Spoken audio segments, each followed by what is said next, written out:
Hello everyone, আসসালামু আলাইকুম। HPC online প্ল্যাটফর্মে প্রত্যেককে স্বাগতম। তো তোমাদের হাবিব ভাইয়া একাদশ এবং দ্বাদশ শ্রেণীর বায়োলজি শ্রেণী পেপার একটা গুরুত্বপূর্ণ একটা চ্যাপ্টার প্রাণীর পরিচিতি। আমরা কি প্রথম ক্লাসটা আমরা কি খুব সুন্দরভাবে আমরা কভার করে নিয়েছি। এখন সুন্দরভাবে আমরা কি দ্বিতীয় ক্লাসটা আমরা কি ওই টপিকের মধ্যে যতটুকু আমরা প্রথম ক্লাস আমরা শেষ করে দিয়েছিলাম ওখান থেকে আমরা শেষ করব, ঠিক আছে। অর্থাৎ এই অধ্যায় থেকে আমরা তোমার কি যতটুকু জ্ঞান তোমার নেওয়া দরকার ততটুকু আমরা জ্ঞান নেব। তোমরা সুন্দরভাবে তোমরা কি প্রিপারেশন নাও আমার এই ক্লাসে, এবং ভালোভাবে বইটা সুন্দরভাবে তুমি যদি সামনে নাও নাই তাহলে তোমার একটাই করণীয়, তুমি বইটা সুন্দরভাবে সামনে নাও এবং একটা হাইলাইটার নাও, একটা তোমার পেন নাও। তো কেন এই কথা বলছি, কারণ সুন্দরভাবে তুমি কি ভাইয়ের সঙ্গে সুন্দরভাবে বইটা দাগায় নিলে তোমার অনেক কভার হয়ে যাবে, ঠিক আছে। এমসিকিউ কোন পার্টটা থেকে আসে, কোন পার্ট থেকে তোমার সিকিউ আসতে পারে, ওভারঅল এডমিশনের জন্য কতটুকু ইম্পর্টেন্ট আমি সুন্দরভাবে দাগাই দেবো। তো সুন্দরভাবে তোমরা ভাইয়ের সঙ্গে সুন্দরভাবে কি করবা, বইটা দেখাই নিবা। আর আমাকে আজকে অল্প একটু কি তোমাদের টাইম দিতে হবে যেন এই অধ্যায়টা আমি কি এক ক্লাসে শেষ করে দিতে পারি। তো ওই রকম প্রিপারেশন নিয়ে তুমি একদম কাতা কম্বল, অর্থাৎ তোমার যতগুলো তোমার হচ্ছে কি যন্ত্রপাতি আছে যুদ্ধ করার জন্য, ঠিক আছে, সবগুলো নিয়ে বসে পড়ো। আমি একদম তোমার হচ্ছে কি 1 থেকে 1.5 ঘন্টা বা 2 ঘন্টা নিয়েই ক্লাসটা শেষ করব। ওই রকম প্রিপারেশন নিয়ে তোমার কি সুন্দরভাবে ক্লাসটা করবা। তো আমরা কথা না বলে আমরা কি মেইন টপিকে আমরা চলে আসি। তো আজকে আমরা এই অধ্যায়টা শুরু করতে যাচ্ছি, অর্থাৎ আমার প্রাণীর আচরণ সম্পর্কে আমরা কি সুন্দরভাবে অধ্যায়টা A to Z শেষ করব। তো এতটুকু আমি বলতে পারছি যে তোমরা যদি আমার সঙ্গে তোমার এই ক্লাসটাতে সুন্দরভাবে করে নিতে পারো তাহলে তোমার অনেক তোমার কি গ্যাপ পূরণ হয়ে যাবে এবং অধ্যায়টাও শেষ হবে, ঠিক আছে। এবং তুমি জানতেই পারবা যে সিকিউর জন্য কতটা ইম্পর্টেন্ট। তো আমরা কথা না বলে আমরা কি চলে আসি, আমরা টাইম ওয়েস্ট এখানে করব না, যথাসম্ভব টাইম আমরা কি ইউজ করব। তো এখানে এখানে তোমার অ্যাট ফার্স্ট এখানে বলছে তোমার কি প্রাণীর পরিস্থিতি বলছে, যে এখানে প্রাণীর পরিস্থিতি সম্পর্কে তোমার ইথোলজি যে বিদ্যা আলোচনা করা হয় তাকে বলা ইথোলজি।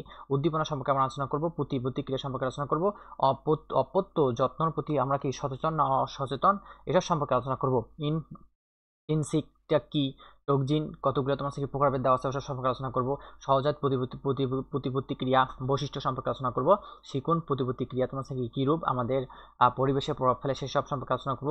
পালস এবং কি এলট্রুজম সম্পর্কে আমরা আলোচনা করব। তো এটা আমরা কি সুন্দরভাবে এখান থেকে আমরা কিওয়ার্ড সুন্দরভাবে আমরা কি জেনে নিলাম। অধ্যায়ে তোমার কোন কোন পার্টগুলো আমাদের পড়তে হবে, ঠিক আছে। জাস্ট এতটুকু আমরা রিডিং দেবো। তারপর আমরা চলে আসি যে তোমার কি মেইন টপিকে চলে আসি, আমরা বইটা গাজী আজমল স্যার বইটা সুন্দরভাবে ধরে ধরে পড়বো। তো তোমরাও সুন্দরভাবে আমার সঙ্গে ক্লাসটা করে নিবা, ঠিক আছে। উদ্দীপকে তোমার হচ্ছে কি মানে অর্থাৎ উদ্দীপকের প্রতি সাড়া দেওয়া প্রত্যেক জীবের বৈশিষ্ট্য, অর্থাৎ বিভিন্ন পরিবেশের উপস্থিতি সাপেক্ষে একটি প্রাণী সাড়া দেওয়ার প্রক্রিয়াকে প্রাণীর আচরণ বলা হয়। তাহলে প্রক্রিয়াকে কি বলা হয় ভাইয়া পুরা, প্রক্রিয়াকে বলা হয় প্রাণীর আচরণ। তাহলে তোমার যদি বলে যে তোমার এমসিকিউতে বা শর্ট কোশ্চেন যদি বলে যে তোমার হচ্ছে কি প্রাণীর আচরণ কাকে বলে, তোমার হচ্ছে কি মানে লেখো, বা তোমার যদি সিকিউতে যদি ক নাম্বার কোশ্চেন যদি আসে তাহলে তোমরা লিখতে পারবা না ভাইয়া পুরা, অবশ্যই লিখতে পারবা যে বিভিন্ন পরিবেশে ও পরিস্থিতির সাপেক্ষে একটি প্রাণী সাড়া দেওয়ার বা প্রতিক্রিয়াকে প্রাণীর আচরণ বলা হয়। তো এখান থেকে এই পার্টটা থেকে আমরা কি করব, এই পার্টটা আমরা সুন্দরভাবে কিসের জন্য মুখস্থ করবো, এই পার্টটা আমরা সুন্দরভাবে তোমার হচ্ছে কি সিকিউর জন্য মুখস্থ করে নেবো। অতটা ইম্পর্টেন্ট না, তাও তোমরা পড়ে রাখবা।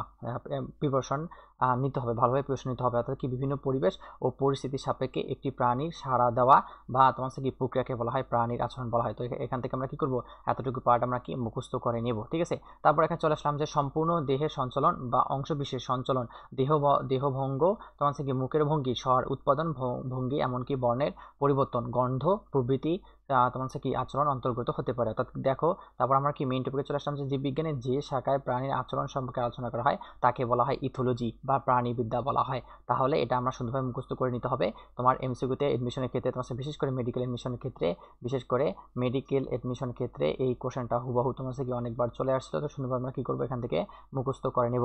অর্থাৎ জীববিজ্ঞানের যে শাখায় প্রাণীর আচরণ সম্পর্কে আলোচনা করা হয়, প্রাণীর আচরণ সম্পর্কে আলোচনা করা হয় তাকে বলা হয় ইথোলজি বলা হয়। এটা স্প্লিংটা সুন্দরভাবে কি করবো আমরা মুখস্থ করে নেব। স্প্লিংটা মাঝে মাঝে তোমার এডমিশনের ক্ষেত্রে চলে আসে, ঠিক আছে না। তাহলে আমরা এখান থেকে এতটুকু দেখাই নেব জীববিজ্ঞানের যে শাখায়, তাহলে জীববিজ্ঞানের কোন শাখায় ভাইয়া পুরা, জীববিজ্ঞানের যে শাখায় তোমার কি মানে তোমার কি প্রাণীর আচরণ সম্পর্কে আলোচনা করা হয় তাকে বলা হয় কি বলা হয়, তাকে তোমার কি আচরণবিদ্যা বা ইথোলজি বলা হয়। তাহলে এখান থেকে আমরা এতটুকু মুখস্থ করব, যেখানে তোমার ইথো শব্দ হচ্ছে আচরণ আর লজি শব্দ হচ্ছে জ্ঞান। এখান থেকে এতটুকু পাঠও পড়ে নিতে হবে। তারপর আমরা পরবর্তী লাইনে চলে যাই। এখানে কি বলছে, এই অধ্যায়ে বিভিন্ন প্রাকৃতিক আচরণ পর্যবেক্ষণ আচরণ প্রক্রিয়া সম্পর্কে আমরা কি সুন্দরভাবে আলোচনা করব। তারপর আমরা কি নেক্সট পার্টে আমরা চলে যাই। নেক্সট পার্টে তোমার কি বলছে, এখানে বলছে বিজ্ঞানী অর্থাৎ অস্ট্রিয়ান বিজ্ঞানী কার্ল ফন ফ্রিস, তাহলে কি কার্ল ফন ফ্রিস এবং তোমার হচ্ছে কনরেড লরেন্স, তোমার হচ্ছে কি ডাচ বিজ্ঞানী নিকোলসন টিনবার্জেন ইথোলজির প্রধান স্থপতি হিসেবে কাজ করে থাকেন।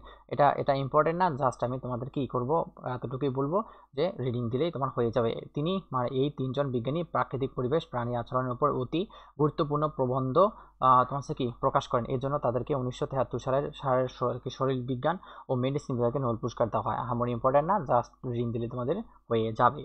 এইটা হচ্ছে তোমার হচ্ছে কি তিনজন বিজ্ঞানী, একটা কার্ল ভন ফ্রিস, একটা তোমার হচ্ছে কি একটা কি আছে তোমার হচ্ছে কি কনরেড লরেন্স, আর একটা তোমার হচ্ছে কি নিকোলসন, তোমার হচ্ছে কি নিকোলাস টিনবার্জেন। তো এখান থেকে আমরা এতটুকু আমরা কি জেনে নেব।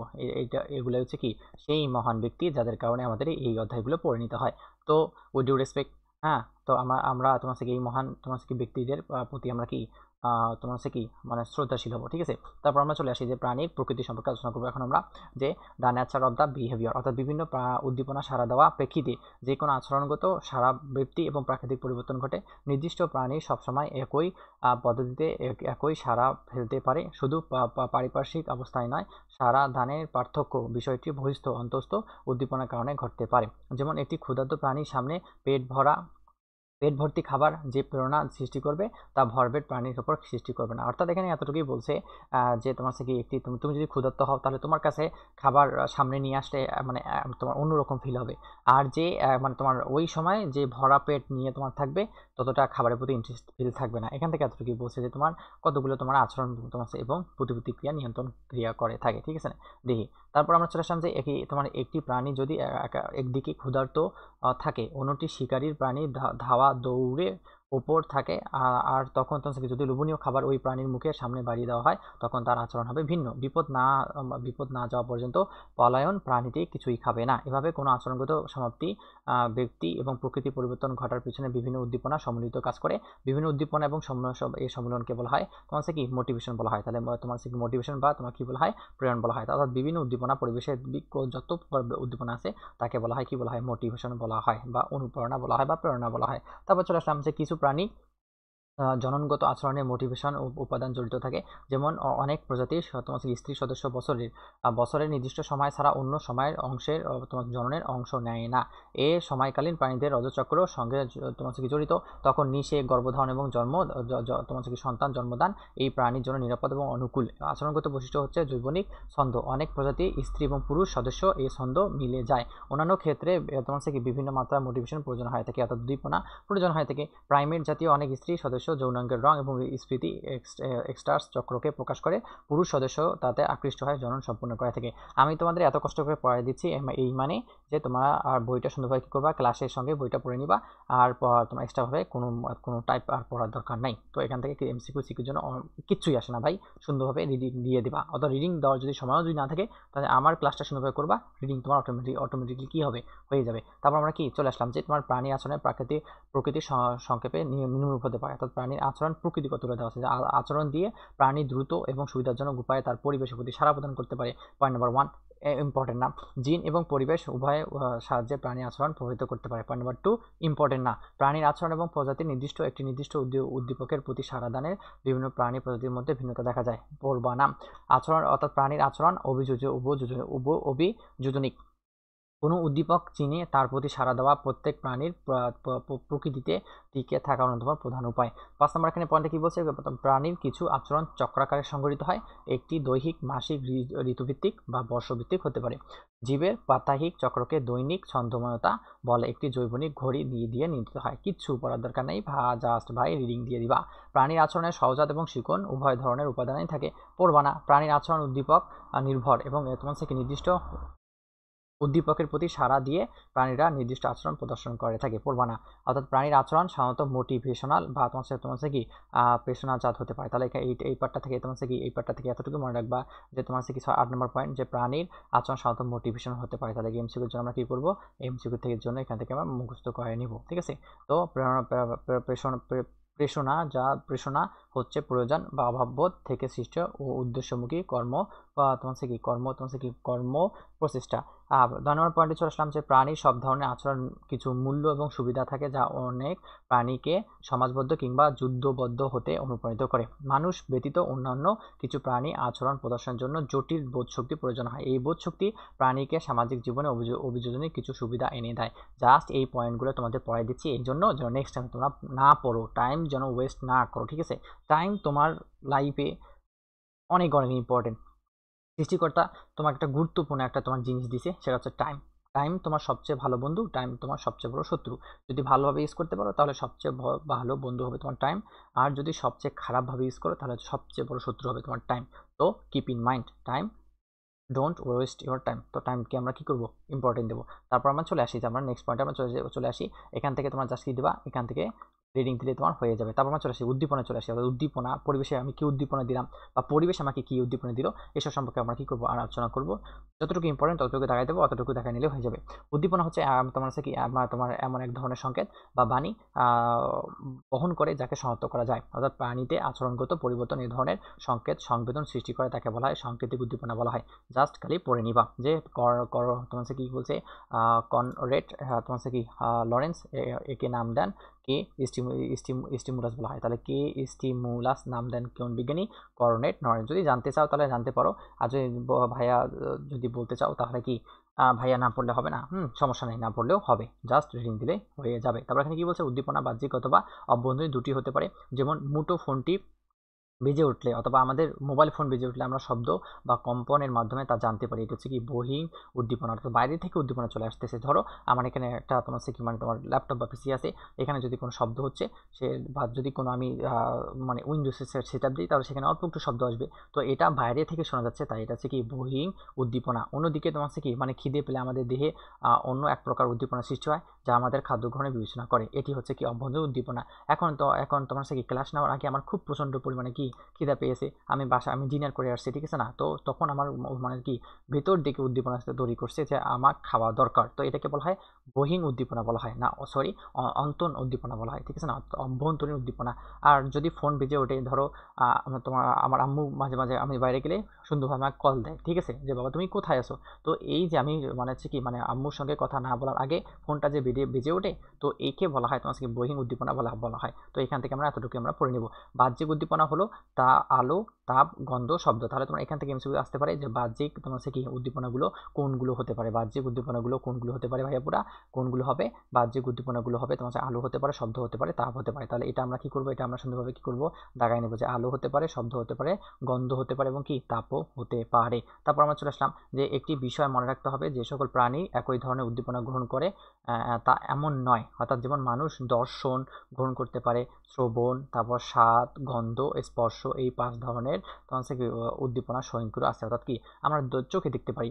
তারপর শ্রবণ অর্থাৎ তোমার হচ্ছে কি শুনতে পারি, খাবারের স্বাদ গ্রহণ করতে পারি, আবার তোমার হচ্ছে কি আজে বাজে ডাস্টবিনের পাশ দিয়ে গেলে গন্ধ অনুভব করতে পারি, এবং তোমার কি মানে তোমার একে অপরের সাথে তোমার হচ্ছে কি সংস্পর্শে স্পর্শ অনুভব করতে পারি, ঠিক আছে।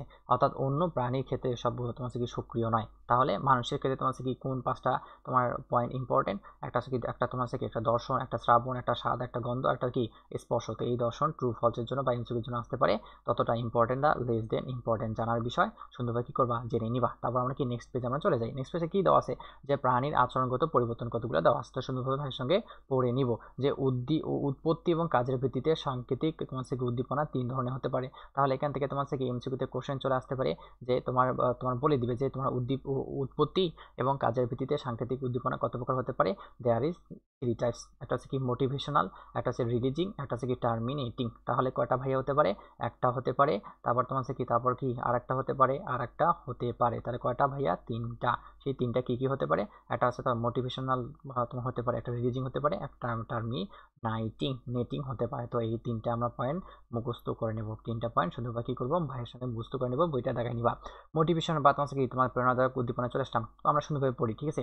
অর্থাৎ আমি আগেই বলে দিচ্ছি, এটা অধ্যায় তোমার কি মানে কনসেপ্ট ক্লিয়ার মতো কিছু নাই, এটা জাস্ট খালি তোমার রিডিং দিলে হয়ে যাবে, এবং অল্প একটু বেশি করে পড়তে হবে। তো তোমরা বিরক্ত হবে না, তোমরা ধৈর্য সহকারে ভাইয়ের সঙ্গে পড়ে নিবা।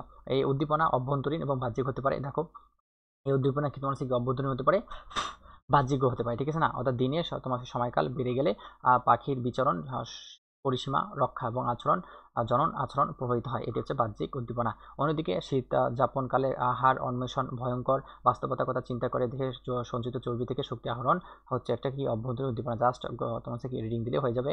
প্রেরণাদায়ক উদ্দীপনা প্রাণীকে এমন তাড়না এবং লক্ষ্য সরবরাহ করে যাতে প্রাণী দ্বিতীয় সাংকেতিক উদ্দীপনা এবং রিলিজিং বা নির্গমন উদ্দীপনা প্রদর্শনে নিজেকে প্রস্তুত করতে পারে। জাস্ট খালি এখান থেকে কি করবা, রিডিং পড়লে হয়ে যাবে। তারপর রিলিজিং হরমোনে চলে আসলাম, যে তোমার হচ্ছে কি বা আর একটা নাম হচ্ছে কি নির্গমন। রিলিজ মানে নির্গত করা, ঠিক আছে না? অর্থাৎ রিলিজিং হচ্ছে একটি সাধারণ উদ্দীপনা হতে পারে। তাহলে কোনো তোমার হচ্ছে কি কোনো জাস্ট এটা রিডিং দিয়ে দিবা, এটা দেখার দরকার নেই। কোনো প্রজাতি এক সদস্য যখন একই প্রজাতি আরেক সদস্যের উদ্দেশ্যে আচরণগত সারা অংশ হিসাবে ক্রমাগত উদ্দীপনা প্রকাশ ঘটায় তাকে বলা হয় রিলিজিং বলা হয়। বিখ্যাত তোমার আচরণ বিজ্ঞানী লরেন্স, তাহলে লরেন্স সর্বপ্রথম রিলিজ শব্দটি প্রয়োগ করেন।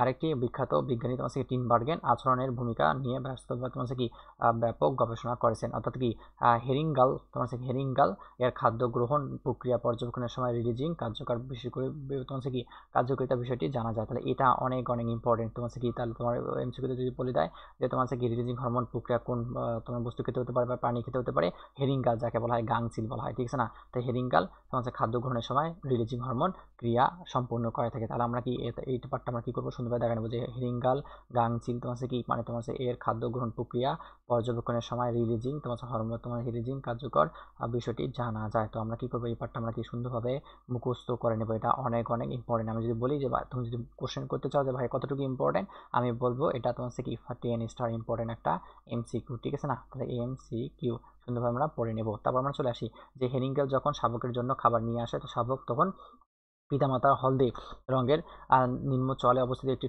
লাল ঠোকর মেরে মাছ উগরে দেওয়া সংকেত দেয়। অর্থাৎ উগরে দেওয়া মাছ শাবক হেরিংগাল গণধঙ্গন করে এবং বিজ্ঞানী টিনবার্গেন এবং পারডেক এই প্রক্রিয়ার রহস্য উদ্ঘাটনের নিয়ন্ত্রণ ধারাবাহিক গবেষণা করেন। তার কাগজের শক্ত বোর্ড দিয়ে পূর্ণবয়স্ক হেরিংগাল মাথা বানিয়ে তাতে তোমার কি ঠোঁটের মধ্যে করা বৈসাদৃশ্য প্রদর্শনকারী তোমার কি রঙের ফোঁটা দেখে লক্ষ্য করেন যে ঠোঁটে ফোঁটা খাদ্য চেয়ে আকুতি জানানো একমাত্র রিলিজিং হবে। শুধু তাই নয়, তারা আরও লক্ষ্য করেন যে পূর্ণবয়স্ক ঠোঁটে একটি মাত্র ফোঁটা বদলে তাদের তৈরি একটি দণ্ডের মতো 2-3টি আড়াআড়ি দাগ দিয়ে শাবকের চোখের সামনে ধরলে সেটাও আরও বেশি ঠেকাতে থাকে। জাস্ট এখান থেকে এতটুকু মনে রাখবা যে হেরিংগেল বা গাংচিল খাদ্য গ্রহণের সময় বা খাদ্য পর্যবেক্ষণের সময় কোন রিলিজিং হরমোন খরিত হয়, কোন হরমোন খরিত হয় না কোন উদ্দীপনা খরিত হয়, রিলিজিং উদ্দীপনা খরিত হয়। এখান থেকে জাস্ট এই পয়েন্টটা তোমাকে মুখস্থ করলে হয়ে যাবে ভাইয়া, পুরা মুখস্থ আমরা করবো। তারপর আমরা একদম 3 নম্বর পয়েন্টের লাস্টের পয়েন্ট হচ্ছে তোমার কি টার্মিনেটিং বা তোমার সমাপ্তিকরণ বলা হয়। অর্থাৎ যে উদ্দীপনা আচরণ গত সারা সমাপ্তিকরণ ঘটায় তাকে বলা হয় টার্মিনেটিং উদ্দীপনা বলা হয়। এটি বাহ্যিক বা অভ্যন্তরীণ হতে পারে। পাখির দৃষ্টি উদ্দীপনা যখন একটি বাসা নির্মাণ সম্পূর্ণ হয়েছে মনে করে তখন পাখিটি বাসা নির্মাণ বন্ধ করে দেয়, এটি হচ্ছে বাহ্যিক টার্মিনেটিং উদ্দীপনা। অন্যদিকে ভরা পেট না হওয়া পর্যন্ত খাওয়া চালিয়ে যাওয়া, পাকস্থলী পূর্ণ হলে পরিতৃপ্তির পর খাওয়া বন্ধ করে দেওয়া অন্তঃস্থ টার্মিনেটিং উদাহরণ। তাহলে এখান থেকে তোমার এতটুকু এমসিকিউ আসতে পারে যে যদি ভরা পেট যদি না হওয়া পর্যন্ত আমরা খাবার খাই, আবার পেট ভরে গেলে আমরা খাবার খাওয়া অফ করে দিই, এই প্রক্রিয়াকে কি বলা হয়, এই প্রক্রিয়াকে বলা হয় তোমাদের সমাপ্তিকরণ বা টার্মিনেটিং প্রক্রিয়া বলা হয়। তো এটা আমরা কি করব, এমসিকিউর জন্য আমরা সুন্দরভাবে কি করে নেব, মুখস্থ করে নেব। এটাও একটু ইম্পর্টেন্ট, ঠিক আছে? তো আমরা সুন্দরভাবে কি করে নিই, দাগাই নিই যে তোমার কি ভরা পেট না হওয়া পর্যন্ত পাকস্থলী ভরে না খাওয়া পর্যন্ত খাওয়া চালিয়ে যাওয়া এবং পাকস্থলী পূর্ণ হলে পরিতৃপ্তির পর খাওয়া বন্ধ করে দেওয়াটা কোন প্রক্রিয়া, এটা হচ্ছে টার্মিনেটিং প্রক্রিয়া এক ধরনের কি হবে, উদাহরণ হবে। তাহলে আমরা এই পার্টটাকে সুন্দরভাবে আমরা দাগায় নিব। তারপর আমরা কি চলে আসি যে আচরণ ও বংশগতি সম্পর্কের মধ্যে তোমার হচ্ছে পার্থক্য। যে মানব ইতিহাসে গোড়ার দিকে ডিএনএ অর্থাৎ ডিএনএ ফুল ফর্ম কি, ডিঅক্সিরাইবোনিউক্লিক অ্যাসিড উত্তরাধিকার কিংবা জিনগত তথ্য থেকে শারীরভিত্তিক বা তোমার আচরণগত অনুবাদের পদ্ধতি সবকিছুই ছিল অজানা, কিন্তু তা সত্ত্বেও আদি মানুষ তাদের তোমার কি মানে জ্ঞান দিয়ে বুঝতে পেরেছে যে তোমার উত্তরাধিকার কোনো না কোনোভাবে আচরণকে নিয়ন্ত্রণ করে। যৌন মিলনের নিয়ন্ত্রণের মাধ্যমে তারা মানুষের উপকারী পশু পাখি পোষ মানিয়ে গৃহপালিত করতে পেরেছে। গবাদি পশু, পাখির, কুকুর প্রভৃতি আচরণ দেখলে বোঝা যাবে প্রাণীগুলো ওদের জন্য পূর্বপুরুষ থেকে কতখানি ভিন্ন। মানব ইতিহাসে উন্নয়নের ধারা অন্যতম প্রধান উপাদান হচ্ছে নির্বাচনমূলক প্রজনন সম্বন্ধে সঠিক সিদ্ধান্ত এবং প্রাণী বাছাই বিষয়টি। অথচ 19 শতাব্দীতে পূর্ব পর্যন্ত ডারউইন এবং এবং মেন্ডেল যুগান্তকারী আবিষ্কার এবং বর্ণনা প্রকাশের আগে আমরা উন্নত প্রাণীর সংরক্ষণ এবং রক্ষণাবেক্ষণ প্রক্রিয়ার মূল রহস্য জানতে পারিনি। বর্তমান সময়ে খুব সহজে জানতে পেরেছি যে জিন এবং পরিবেশ উভয় আচরণকে প্রভাবিত করে। অবশ্যই তোমার জিন এবং পরিবেশ উভয় আচরণকে প্রভাবিত করতে পারে, কারণ জিনে থাকে বৈশিষ্ট্য। আচরণে এই উপাদানে মিথস্ক্রিয়া নিয়ে বিজ্ঞানীদের গবেষণা অব্যাহত রয়েছে। জিনের প্রভাবে প্রাণীর শারীরিক এবং তোমার কি শরীরভিত্তিক যে কাঠামো নির্মিত হয় তার ভিতরে পরিবেশের কর্মকাণ্ড একটি প্রাণী সদস্য আচরণের প্রকৃতি নির্ধারণ করে। পরিবেশ প্রাণীর দৈহিক এবং শারীরভিত্তিক পরিস্ফুটনকে প্রভাবিত করতে পারে, সেই অনুযায়ী এই প্রাণী আচরণ প্রভাবিত হয়ে থাকে। জিনগুলো শিক্ষিত স্মৃতি এবং জ্ঞানকে এক অস্থায়ী তথ্য ভাণ্ডার গড়ে তোলে। প্রাণী আর পরিবেশ তোমার কি উপযোগী আচরণে প্রয়োজনীয় তথ্য ভাণ্ডার থেকে গ্রহণ এবং সঞ্চালন করতে পারে। মানুষ শিক্ষা আচরণের মাধ্যমে অনেক কিছু জেনে বুঝে এবং অভিজ্ঞতা আলোকে আচরণকে নিয়ন্ত্রণ করে। অন্যদিকে অনেক প্রাণী প্রজাতি আচরণ দেখলে মনে হবে স্বয়ংক্রিয়, অর্থাৎ আগ থেকেই প্রোগ্রাম করা আচরণ। এসব বিষয় বিশ্লেষণ করতে গিয়ে আচরণ ও বংশগতি সম্বন্ধে সম্পর্ক বিস্তারিত ও জটিল ব্যাখ্যা বেরিয়ে এসেছে। 1960 সালে আগ থেকে প্রাণীর আচরণ নিয়ে আচরণ বিজ্ঞানীরা কি বিভক্ত ছিল। একটি ইউরোপিয়ান, একটি আমেরিকান। একটি ছিল ইউরোপিয়ান, একটি আমেরিকান, যা পড়ে নিবা। যে অস্ট্রিয়ান প্রাণী বিজ্ঞানী কনরাড লরেন্স কি এর নোবেল পুরস্কার প্রাপ্তির মধ্যে দিয়ে আচরণবিদ্যার দিক নির্দেশনা ফিরে পান। তার বলছে বিজ্ঞানী লরেন্স আচরণগুলোকে দুটি ক্যাটাগরি অন্তর্ভুক্ত করেছেন, একটা হচ্ছে অর্জিত, একটা হচ্ছে সহজাত। তাহলে অর্জিত এবং সহজাত তোমার কি এই দুটো পয়েন্ট বিভক্ত করেছে কে? তোমার কি বিজ্ঞানী তোমার লরেন্স। ঠিক আছে না? এখান থেকে আমরা এতটুকুই মুখস্থ করে নেব। একে বলা হয় ইনেট বলা হয় বা ইনস্টিক বলা হয়। তো এই যে আমি এই যে পুরো পার্ট যে আমি পড়াইলাম, এগুলো পড়াইলাম তোমাদের পড়ার জন্য, ঠিক আছে না? রিডিং দেওয়ার জন্য। তো আমরা কি করবো, এগুলো সুন্দরভাবে রিডিং দিয়ে দেবো, ঠিক আছে না? এই পার্টটা আমরা রিডিং দেবো, এমসিকিউর জন্য আমার ইম্পর্টেন্ট না ভাইয়া পুরা। তো এখান থেকে এতটুকু মনে রাখবা যে অর্জিত বা সহজাত প্রতিবর্ত ক্রিয়া নিয়ন্ত্রণ করে থাকে বিজ্ঞানী লরেন্স, ঠিক আছে না? তারপর অল্প একটু কষ্ট করে আমরা পড়বো, ঠিক আছে না? কারণ পড়লে নেক্সট টাইম আর পড়তে হবে না। যে সহজাত আচরণ প্রকাশ ঘটে কোনো প্রাক চিন্তা ভাবনা ছাড়াই। এছাড়া এই আচরণ শিক্ষণের মাধ্যমে বদলানো উপায় নেই। সহজাত আচরণের নমুনায় সবার চোখে পড়েছে অন্ধকার ঘরে হঠাৎ আলো জ্বলছে, তেলাপোকা ও দ্রুত অন্ধকার কোণে দৌড়ায়। এ ঘটনা কারো নজরে এড়িয়ে সে বলে মনে হয় এমন ছোটখাটো ঘটনা এবং নির্দিষ্ট উদ্দীপনা, নির্দিষ্ট সাড়া দেওয়া প্রক্রিয়া কোনো শিক্ষণের কিছু নেই, সম্পূর্ণ জিনগত বিষয়ে জড়িত। বংশ পরম্পরায় এই আচরণ পরিবর্তিত হয় না। অনুরূপভাবে কোনো প্রজাতির সকল সদস্য একইভাবে সংকেত প্রদর্শন করে। যে সংকেতটি প্রদর্শিত হবে তা ওই প্রজাতির সকল সদস্য একই কারণে এবং একইভাবে প্রকাশিত হয়। এই কারণে কুকুর প্রতি রেগে গেলে আরেক কুকুরের মুখে অভিব্যক্তি, গায়ের লোম খাড়া হয়ে যায় এবং তোমার লেজের ভঙ্গি সার্বজনীন হয়। অর্থাৎ প্রত্যেক বিষয়টি সহজাত। তোমার অন্যান্য প্রাণী জিনগত এবং শিক্ষণীয় তথ্য সমন্বয়ে সংকেত সৃষ্টি করে। পাখিদের যদি অন্য পাখি গান একেবারে শুনতে না দেওয়া হয়, তাহলে পাখি প্রজাতি নির্দিষ্ট গানের মতো করে গাওয়ার চেষ্টা করে। কিছু পরিস্ফুটনকালে নির্দিষ্ট গান শুনতে দিলে পাখিটি প্রজাতি নির্দিষ্ট গান নিখুঁত গাইতে পারবে। অর্থাৎ সহজাত আচরণ সময় তোমার কি তোমার গাঁথনি হিসাবে কাজ করতে পারে। তাহলে কি আমরা এই পার্টটা কি দেবো, সুন্দরভাবে আমরা রিডিং দিব, ঠিক আছে না? রিডিং দিলেই হয়ে যাবে। তারপর আমরা চলে আসলাম যে তোমার অর্জিত সহজাত প্রতিক্রিয়া, অর্থাৎ আমি আর তোমাদের সময় নষ্ট না করে তোমাদের বিরক্ত কারণ আমি না হই, ঠিক আছে না? তো সুন্দরভাবে তোমার নিজেদেরকে কি দিবা, রিডিং দিবা। এই পার্টটাও আমরা কি দেবো, সুন্দরভাবে আমরা রিডিং দিয়ে দেবো। অনেক পড়লাম, এগুলো পড়া কোনো মানে হয় না। তো এই পার্টটা আমরা পুরো পেজটা আমরা কি দেবো, রিডিং দেবো। রিডিং দিলেই বুঝতে পারবা। অর্থাৎ দুই ধরনের আমরা কি দেখলাম, একটা সহজাত প্রক্রিয়া, সহজাত আচরণ, একটা হচ্ছে কি অর্জিত আচরণ। তো সহজাত আচরণ বলতে তোমার কি বোঝায়, জন্মর আগ থেকে তোমার এই তোমার আচরণ প্রকাশ পায়, ঠিক আছে? আর অর্জিত মানে তুমি পৃথিবীতে এসেই তুমি অর্জন করে থাকো এই আচরণগুলো। তো একে বলা হয় অর্জিত আচরণ প্রক্রিয়া বলা হয়। তো সহজাত প্রক্রিয়াটা আমরা সুন্দরভাবে বুঝতে পারবো যে সহজাত আচরণ হচ্ছে এমন আচরণ যা জন্মগত পাওয়া যায়। এই যে এখনই যেটা বললাম, অর্থাৎ স্বতঃস্ফূর্তভাবে প্রাপ্ত এবং সুনির্দিষ্ট কাজ সম্পাদনকারী আচরণকে বোঝানো হয়ে থাকে। তাহলে আমরা কি করবো, এই পার্টটা আমরা কি করবো, এমসিকিউর জন্য পড়ে নিব।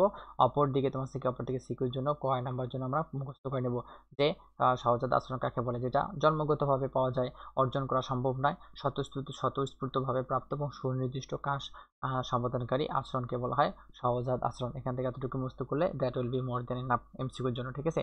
পরিবেশের হঠাৎ পরিবর্তনে প্রজাতির অস্তিত্ব বাঁচাতে সারা হিসাবে তোমার আচরণ প্রকাশ ঘটে। একটি প্রজাতি তোমার সকল সদস্য সহজাত আচরণ একরকম নয়। যেমন তরুণ বা বয়স্ক সব বয়সের বুড়ো বাবুই পাখি ডিম পাড়ার সময় হলে যে সুনিপুণ কারিগরি যেখানে বাসা বনে সেটি সহজাত আচরণ হতে পারে, সেটা তাদের জন্মগত বৈশিষ্ট্য। তারা স্বাভাবিকভাবে কীভাবে বাসা বানাবে সেটা ট্রেনিং দিয়ে শেখা হয় না, সে তোমার জন্মগত থেকেই তোমার আচরণ প্রকাশ পায়, ঠিক আছে।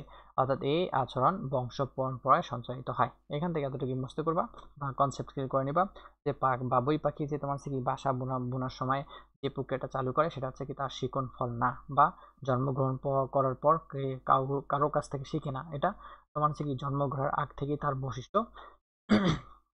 তার দেহে সঞ্চালিত হয়। এখান থেকে আমরা কি করব, এখান থেকে আমরা বড়জোর এতটুকু মুখস্থ করে নেব। তারপর আমরা কি সহজাত আচরণে আমরা কি বৈশিষ্ট্য আমার মধ্যে তোমার কি চলে আসে, যে সহজাত আচরণের বৈশিষ্ট্য কি বলছে, এটি জিন নির্দিষ্ট অবশ্যই আচরণ, তোমার আচরণ বংশগত আচরণ হতে পারে। একটি প্রজাতি অন্তর্ভুক্ত প্রতিটি জীবের জন্য আচরণ সুনির্দিষ্ট, অর্থাৎ এই আচরণগুলো কি কি হতে পারে, সুনির্দিষ্ট বা স্পেসিফিক হতে পারে।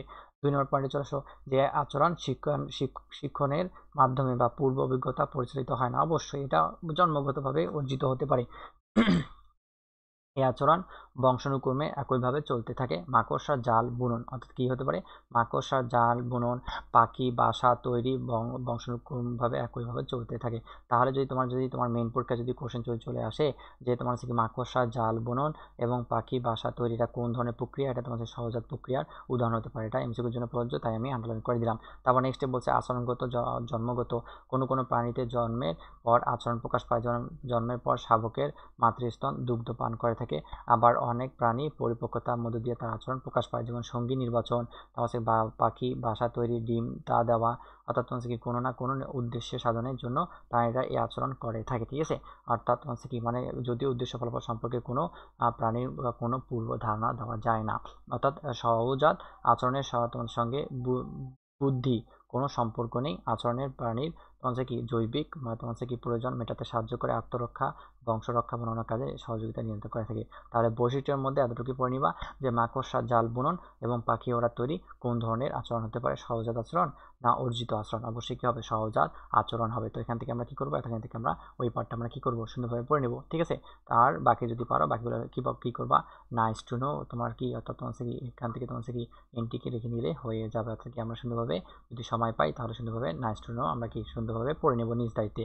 আর যদি তোমার সিকিউতে যদি আসে তাহলে সুন্দরভাবে নিজ দায়িত্বে গাইডটা খুলে দেখবা যে সিকিউতে এই তোমার হচ্ছে কি মানে সহজাত আচরণের বৈশিষ্ট্য আসছিল কি আসছিল না, মনে হয় না এখানে আসছিল। যদি আসে তাহলে আমরা কি সুন্দরভাবে যখন সিকিউ মানে তোমার হচ্ছে কি মানে কোশ্চেন সলভ করবো তখন আমি আবার রিভিশন দিয়ে দেবো, সমস্যা নেই। আমরা জাস্ট খালি প্রথমে আমরা কি রিভিশন দিই, শেষ করি, অর্থাৎ আগে ভালোভাবে আমরা শেষ করে দিই, তারপর আমরা আবার অনেকবার অধ্যায়গুলো রিভিশন দেবো, সমস্যা নেই। তোমাদের এই ব্যাচটাতে কোনো সমস্যা থাকবে না, ঠিক আছে। তারপর আমরা চলে আসি যে তোমার সহজাত আচরণের উদাহরণ দেওয়া আছে, অর্থাৎ সহজাত আচরণের তোমার সহজাত আচরণের উদাহরণের মধ্যে তোমার হচ্ছে টেক্সট দেওয়া আছে, প্রতিপত্তি ক্রিয়া দেওয়া আছে এবং স্বভাবজাত আচরণ দেওয়া আছে। তো এসব সম্পর্কে আমরা সুন্দরভাবে এখন কি আলোচনা করব, যে চলন আচরণ বা টেক্সট বলা হয়, ঠিক আছে না। তো পড়বো যে উপযুক্ত পরিবেশে জীবনযাপনের জন্য প্রাণীর সংবেদী অঙ্গ এবং স্নায়ুতন্ত্রের যৌথ প্রক্রিয়া দেহের বিভিন্ন অঙ্গের সঞ্চালনের মাধ্যমে চলন প্রক্রিয়া সম্পূর্ণ হয়। এটি প্রাণীর অন্যতম বৈশিষ্ট্য। ভালো কথা, একটি সরল অভিযোজিত আচরণ। ওরে বাপ, একদম গুড। কিন্তু যখন বাইরের উদ্দীপকের প্রভাব দেহের বিভিন্ন অঙ্গের সক্রিয় সঞ্চালনের মাধ্যমে প্রাণীর অবস্থান পরিবর্তন ঘটে তখন, অর্থাৎ প্রাণীর স্থানান্তরিত হয়, তখন থেকে ট্যাক্সন বলা হয়। এখান থেকে পড়বো না যে টেক্সিস বলা হয়। টেক্সিস তো গ্রিক শব্দ, টেক্সিস অর্থ অ্যারেঞ্জমেন্ট বা বিন্যস্ত করা, বা এতে সংবেদী অঙ্গ গুরুত্বপূর্ণ ভূমিকা পালন করে এবং প্রাণীর দিক উদ্দীপকের উপর নির্ভরশীল। তাহলে এখান থেকে কিছু পড়বো না, জাস্ট গো ফর রিডিং। একজনের সাধারণত বৈশিষ্ট্য, তো আমরা পড়ে নেবো যে কোনগুলো ইম্পর্টেন্ট। একজনের সাধারণত বৈশিষ্ট্যগুলো আমরা কি দেখি কোনগুলো ইম্পর্টেন্ট, ভাইয়া কোনগুলো দেখাই নেবো আমরা। যে চলন শিক্ষালব্ধ আচরণ নয়, অবশ্যই কি এটা চলন প্রক্রিয়া শিক্ষালব্ধ আচরণ নয়, এই পয়েন্টটা আমরা কি করবো মনে রাখবো। বাহ্যিক তোমার হচ্ছে উদ্দীপক দিয়ে নির্দিত। তোমার 3 নম্বর পয়েন্টে বলছে যে উদ্দীপকের উৎসের সাথে সম্পর্ক রেখে প্রাণীর দেহের অবস্থানগত পরিবর্তন ঘটে, পড়বো না। চলনের সংবেদী অঙ্গ গুরুত্বপূর্ণ ভূমিকা পালন করে, যা রিং দিয়ে দিবা। তারপর পয়েন্টে বলছে উদ্দীপকের প্রতি প্রতিক্রিয়া পজিটিভ বা নেগেটিভ হতে পারে, এটা তোমার প্লাস হতে পারে আবার মাইনাস হতে পারে। তাহলে এই পয়েন্ট আবার মনে রাখবো যে তোমার টেক্সিসের সাধারণত বৈশিষ্ট্যের মধ্যে তোমার অন্তর্ভুক্ত কোনগুলো হতে পারে, যে তোমার উদ্দীপকের প্রতি তোমার থেকে একবার তোমার পজিটিভ সাড়া প্রদান করে থাকে, একবার নেগেটিভ সাড়া প্রদান করে থাকে। তাহলে এই পার্টটা আমরা কি করবো, সুন্দরভাবে আমরা এখানে মুখস্থ করে নেবো এবং দাগাই নেবো যে উদ্দীপকের প্রতি প্রক্রিয়ার প্রতি তোমার থেকে একবার পজিটিভ হতে পারে, একবার তোমার কি হতে পারে ভাইয়া পরে একবার নেগেটিভ হতে পারে। তাহলে এই পার্টটা কি করবো আমরা দাগাই নেবো, ঠিক আছে। যেহেতু আমরা এক্সট্রা দাগাই নিচ্ছি, যেহেতু আমরা একটু মশাই দিই, ঠিক আছে, মশাই দিয়ে আমি আরেকবার দাগাই দিই আমাদের সুবিধার জন্য। তারপর নেক্সট আমরা তোমার কি পয়েন্টে চলে যাই। যেহেতু শিকালব্ধ আচরণ নয়, সেহেতু এটি জীবের আচরণে রূপান্তরিত হতে পারে না। আবার একে জীব নিজেও নিয়ন্ত্রণ করতে পারে না। সবখানে না মানে না, ঠিক আছে না। চলন ক্রিয়া ও গতি দ্রুত, কেবল সচল প্রাণীর এরূপ চলন প্রক্রিয়া সম্পূর্ণ হয়। তাহলে এখান থেকে এই পয়েন্টটা মুখস্থ করলে হয়ে যাবে। বাকিটা এখান থেকে কি দিবা, বাকিটা তোমার কি নিজেতে রিডিং দিলে তোমার কি হয়ে যাবে, নিজেতে কি দিবা, রিডিং দিয়ে দিবা, ঠিক আছে। তারপর এখানে বলছে ট্যাগজনের প্রকারভেদ দেওয়া আছে। তো ট্যাগজনের প্রকারভেদগুলো তোমার এমসিকিউর জন্য, সিকিউর জন্য অনেক অনেক ইম্পর্টেন্ট। বিশেষ ক্ষেত্রে এডমিশনের জন্য তো একদম হট টপিক। তো আমরা সুন্দরভাবে কি পড়বো, ভাইয়ের সঙ্গে পড়বো যে তোমার প্রকারভেদ কোনগুলো হতে পারে, অর্থাৎ বিভিন্ন বৈশিষ্ট্য সারাদানের ভিত্তিতে টেক্সিসের প্রকারভেদ হয়ে থাকে। যেমন তোমার কি উদ্দীপনা উৎসের উপর ভিত্তি করে, উদ্দীপনার বিষয়ের উপর ভিত্তি করে, সংবেদী অঙ্গের উপর ভিত্তি করে। তো এগুলো আমরা তোমার নেক্সট টপিকে আলোচনা করবো। প্রাণীর অবস্থান পরিবর্তন সবসময় উদ্দীপকের উৎসের সাথে নির্দিষ্ট কোণে সম্পাদিত হয়, বা সরাসরি উৎসের দিকে কিংবা উৎস থেকে দূরে সরে যেতে পারে। তাহলে এখান থেকে কি দেবে, এখান থেকে জাস্ট গো ফর রিডিং দিলে তোমার কি হয়ে যাবে। তারপর আমরা কি এখন তোমার কি তোমার উদ্দীপনার উৎস, উদ্দীপনার বিষয়, সংবেদী অঙ্গ, এগুলোর উপর ভিত্তি করে ট্যাগজন কত প্রকার সুন্দরভাবে কি করব, ভাইয়ের সঙ্গে সুন্দরভাবে তোমার কি প্রকারভেদগুলো সুন্দরভাবে কি করবো, ভাইয়ের সঙ্গে সুন্দরভাবে মুখস্থ করে নেব। তো চলো আমরা মুখস্থ করে নিই। অর্থাৎ দেহের দিকমুখিতার ভিত্তিতে ট্যাগজন নিম্নরূপ দুই প্রকার হতে পারে। একটা তোমার পজিটিভ বা ধনাত্মক ট্যাগজন হতে পারে, একটা নেগেটিভ বা তোমার ঋণাত্মক তোমার কি ট্যাগজন হতে পারে। তাহলে এখান থেকে জাস্ট হেডলাইনগুলো মুখস্থ করলে ভাইয়া পুরো হয়ে যাবে, ঠিক আছে না। আর কিছু মুখস্থ করার দরকার নেই, জাস্ট হেডলাইনগুলো আমরা কি করব, হেডলাইনগুলো আমরা মুখস্থ করে নেব, ঠিক আছে। এটা এমসিকিউর জন্য, সিকিউর জন্য, শর্ট কোশ্চেনের জন্য একদম ইম্পর্টেন্ট। তো কোশ্চেন তোমার এভাবে তোমার বলে দিবে যে দেহের দিকমুখিতার ভিত্তিতে ট্যাগজন কত প্রকার, দুই প্রকার, একটা পজিটিভ বা ধনাত্মক ট্যাগজন, একটা নেগেটিভ বা ঋণাত্মক ট্যাগজন। তা আমি পড়াই দিচ্ছি, সমস্যা নেই। ধনাত্মক বা পজিটিভ ট্যাগজন কি, অর্থাৎ প্রাণী ও উদ্দীপকের উৎসের দিকে ঘুরে যায় বা গমন করে, এটা উৎসের দিকে ঘুরে যায় বা গমন করে। আর নেগেটিভ হচ্ছে কি, প্রাণী উৎস থেকে দূরে সরে যায়। অর্থাৎ একটা যখন ধনাত্মক হবে তখন উৎসের দিকে ঘুরে যাবে বা গমন করবে, আর যদি নেগেটিভ হয় তাহলে দূরে সরে যাবে। এখান থেকে এতটুকু মুখস্থ করলে হয়ে যাবে। তাহলে একটা হচ্ছে তোমার পজিটিভ মানে তোমার কি মানে দিকে আসা, আর নেগেটিভ মানে দূরে সরে যাওয়া। এখান থেকে এতটুকু মুখস্থ করে নেবা, আর বাকি রিডিং দিয়ে দিবা। তারপর তোমার উদ্দীপনা উৎসের উপর ভিত্তি করে তোমার নিম্নোক্ত বিভিন্ন ট্যাগজন হতে পারে, ঠিক আছে না। এগুলো অনেক অনেক ইম্পর্টেন্ট। অর্থাৎ দেখো এখানে ফটো টেক্সিস, অর্থাৎ ফটো মানে তোমার কি, ফটো মানে আমরা শুধু কি করি যে তোমার ফটো মানে আলো। তাহলে এখানে আলোর প্রতি সংবেদন প্রক্রিয়া নিয়ন্ত্রণ করে থাকে। দেখো এই যে আলোক উদ্দীপনার প্রতি বা তোমার প্রতি প্রাণীর প্রতিক্রিয়া নিয়ন্ত্রণ করে থাকে। তাহলে এই পার্টটা আমরা মুখস্থ করতে হবে। যেমন আলোর প্রতি ঘাসফড়িঙ্গের ধনাত্মক, তাহলে ঘাসফড়িঙ্গে কি হতে পারে, ধনাত্মক হতে পারে।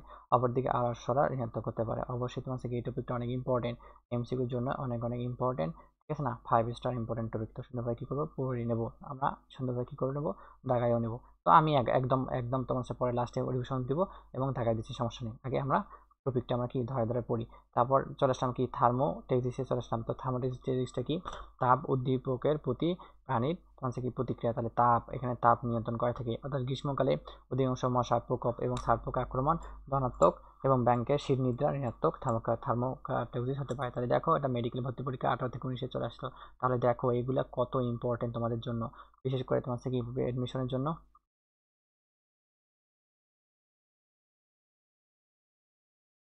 আমাদের মেইন এক্সামের জন্য, সিকিউর জন্য, প্লাস এমসিকিউর জন্য ওভারঅল অনেক অনেক ইম্পর্টেন্ট। তার প্রমাণ হচ্ছে এইটা, এই দেখো মেডিকেল ভর্তি পরীক্ষায় এইগুলোই চলে আসছিল যে তোমার থার্মোটেক্সিস কোন ক্ষেত্রে ব্যবহার করা হয়। ধনাত্মক থার্মোটেক্সিস তোমার কি ব্যাংকের সিগনিতে ক্ষেত্রে ব্যবহার করা হয়।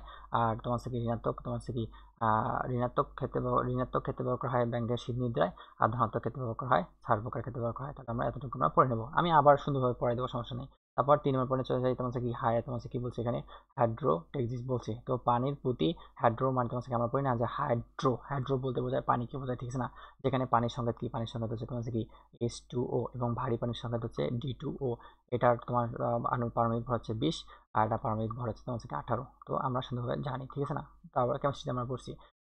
এখানটা হচ্ছে হাইড্রোটেক্সিস মানে কি, পানির প্রতি প্রাণীর প্রক্রিয়া। অর্থাৎ ভেজা পানিতে কিছু বসবাস ধনাত্মক তোমার হচ্ছে হাইপোটেক্সিস। তাহলে এটাও মুখস্থ করতে হবে, এটা তোমার অনেক অনেক ইম্পর্টেন্ট যে ভেজা মাটিতে কিছু বসবাস কোন ধরনের তোমার হচ্ছে তোমার হাইড্রোটেক্সিস ধনাত্মক ঋণাত্মক। তাহলে অবশ্যই কীভাবে ধনাত্মক হবে এটা আমরা মুখস্থ করে নেব।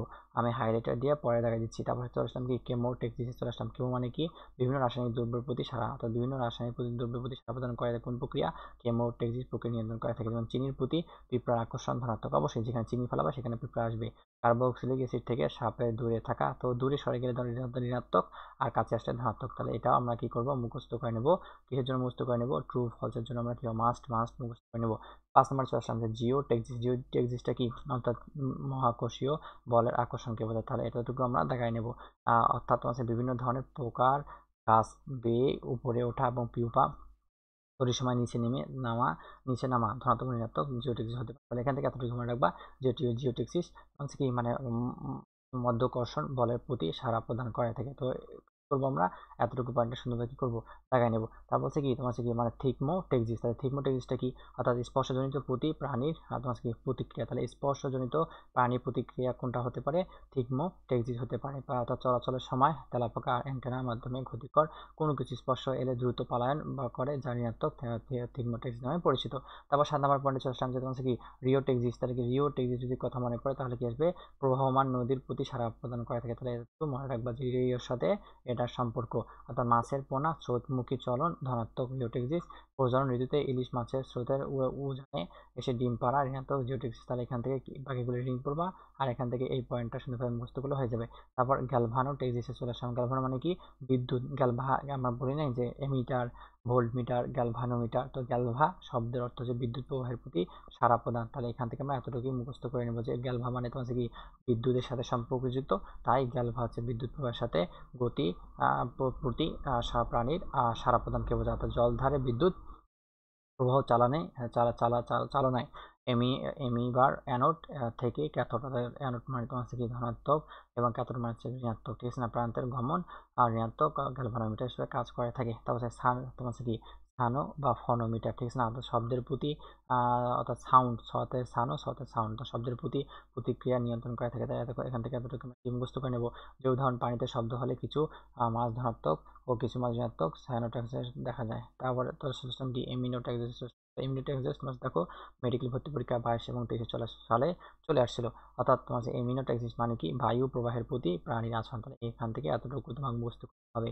এগুলো পার্ট আসলে ভাই এমসিকিউর জন্য ইম্পর্টেন্ট, ঠিক আছে না। তো মুখস্থ করতে হবে যেমন বায়ু প্রবাহের প্রতি প্রাণীর সারাকে বলা হয় এমিনোটেক্সিস বলা হয়। অর্থাৎ বায়ু প্রবাহের অনুকূল ও প্রতিকূলের প্রতি উড়া ধনাত্মক ঋণাত্মক এমিনোটেক্সিসের উদাহরণ। তারপর চলে আসলাম কি তোমার স্টেরোটেক্সিস। এই স্টেরোটেক্সিস থেকে আমরা কি পড়বো, এতটুকু পড়ে নেবো যে মসৃণ তোমার সমতল তলের প্রতি সাড়া প্রদান করে থাকে। তাহলে এখান থেকে আমরা এতটুকুই মুখস্থ করে নেব।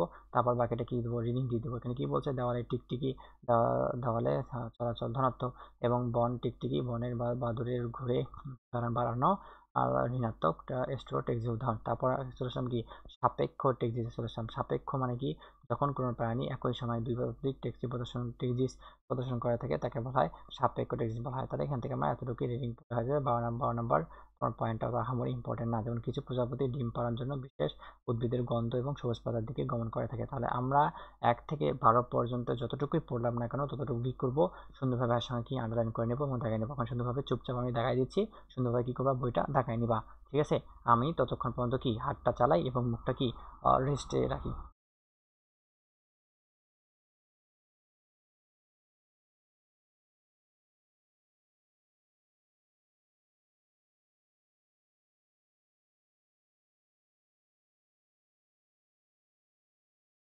তো ফটোটেক্সিস হচ্ছে কি আলোর প্রতি সাড়া দান দেওয়া।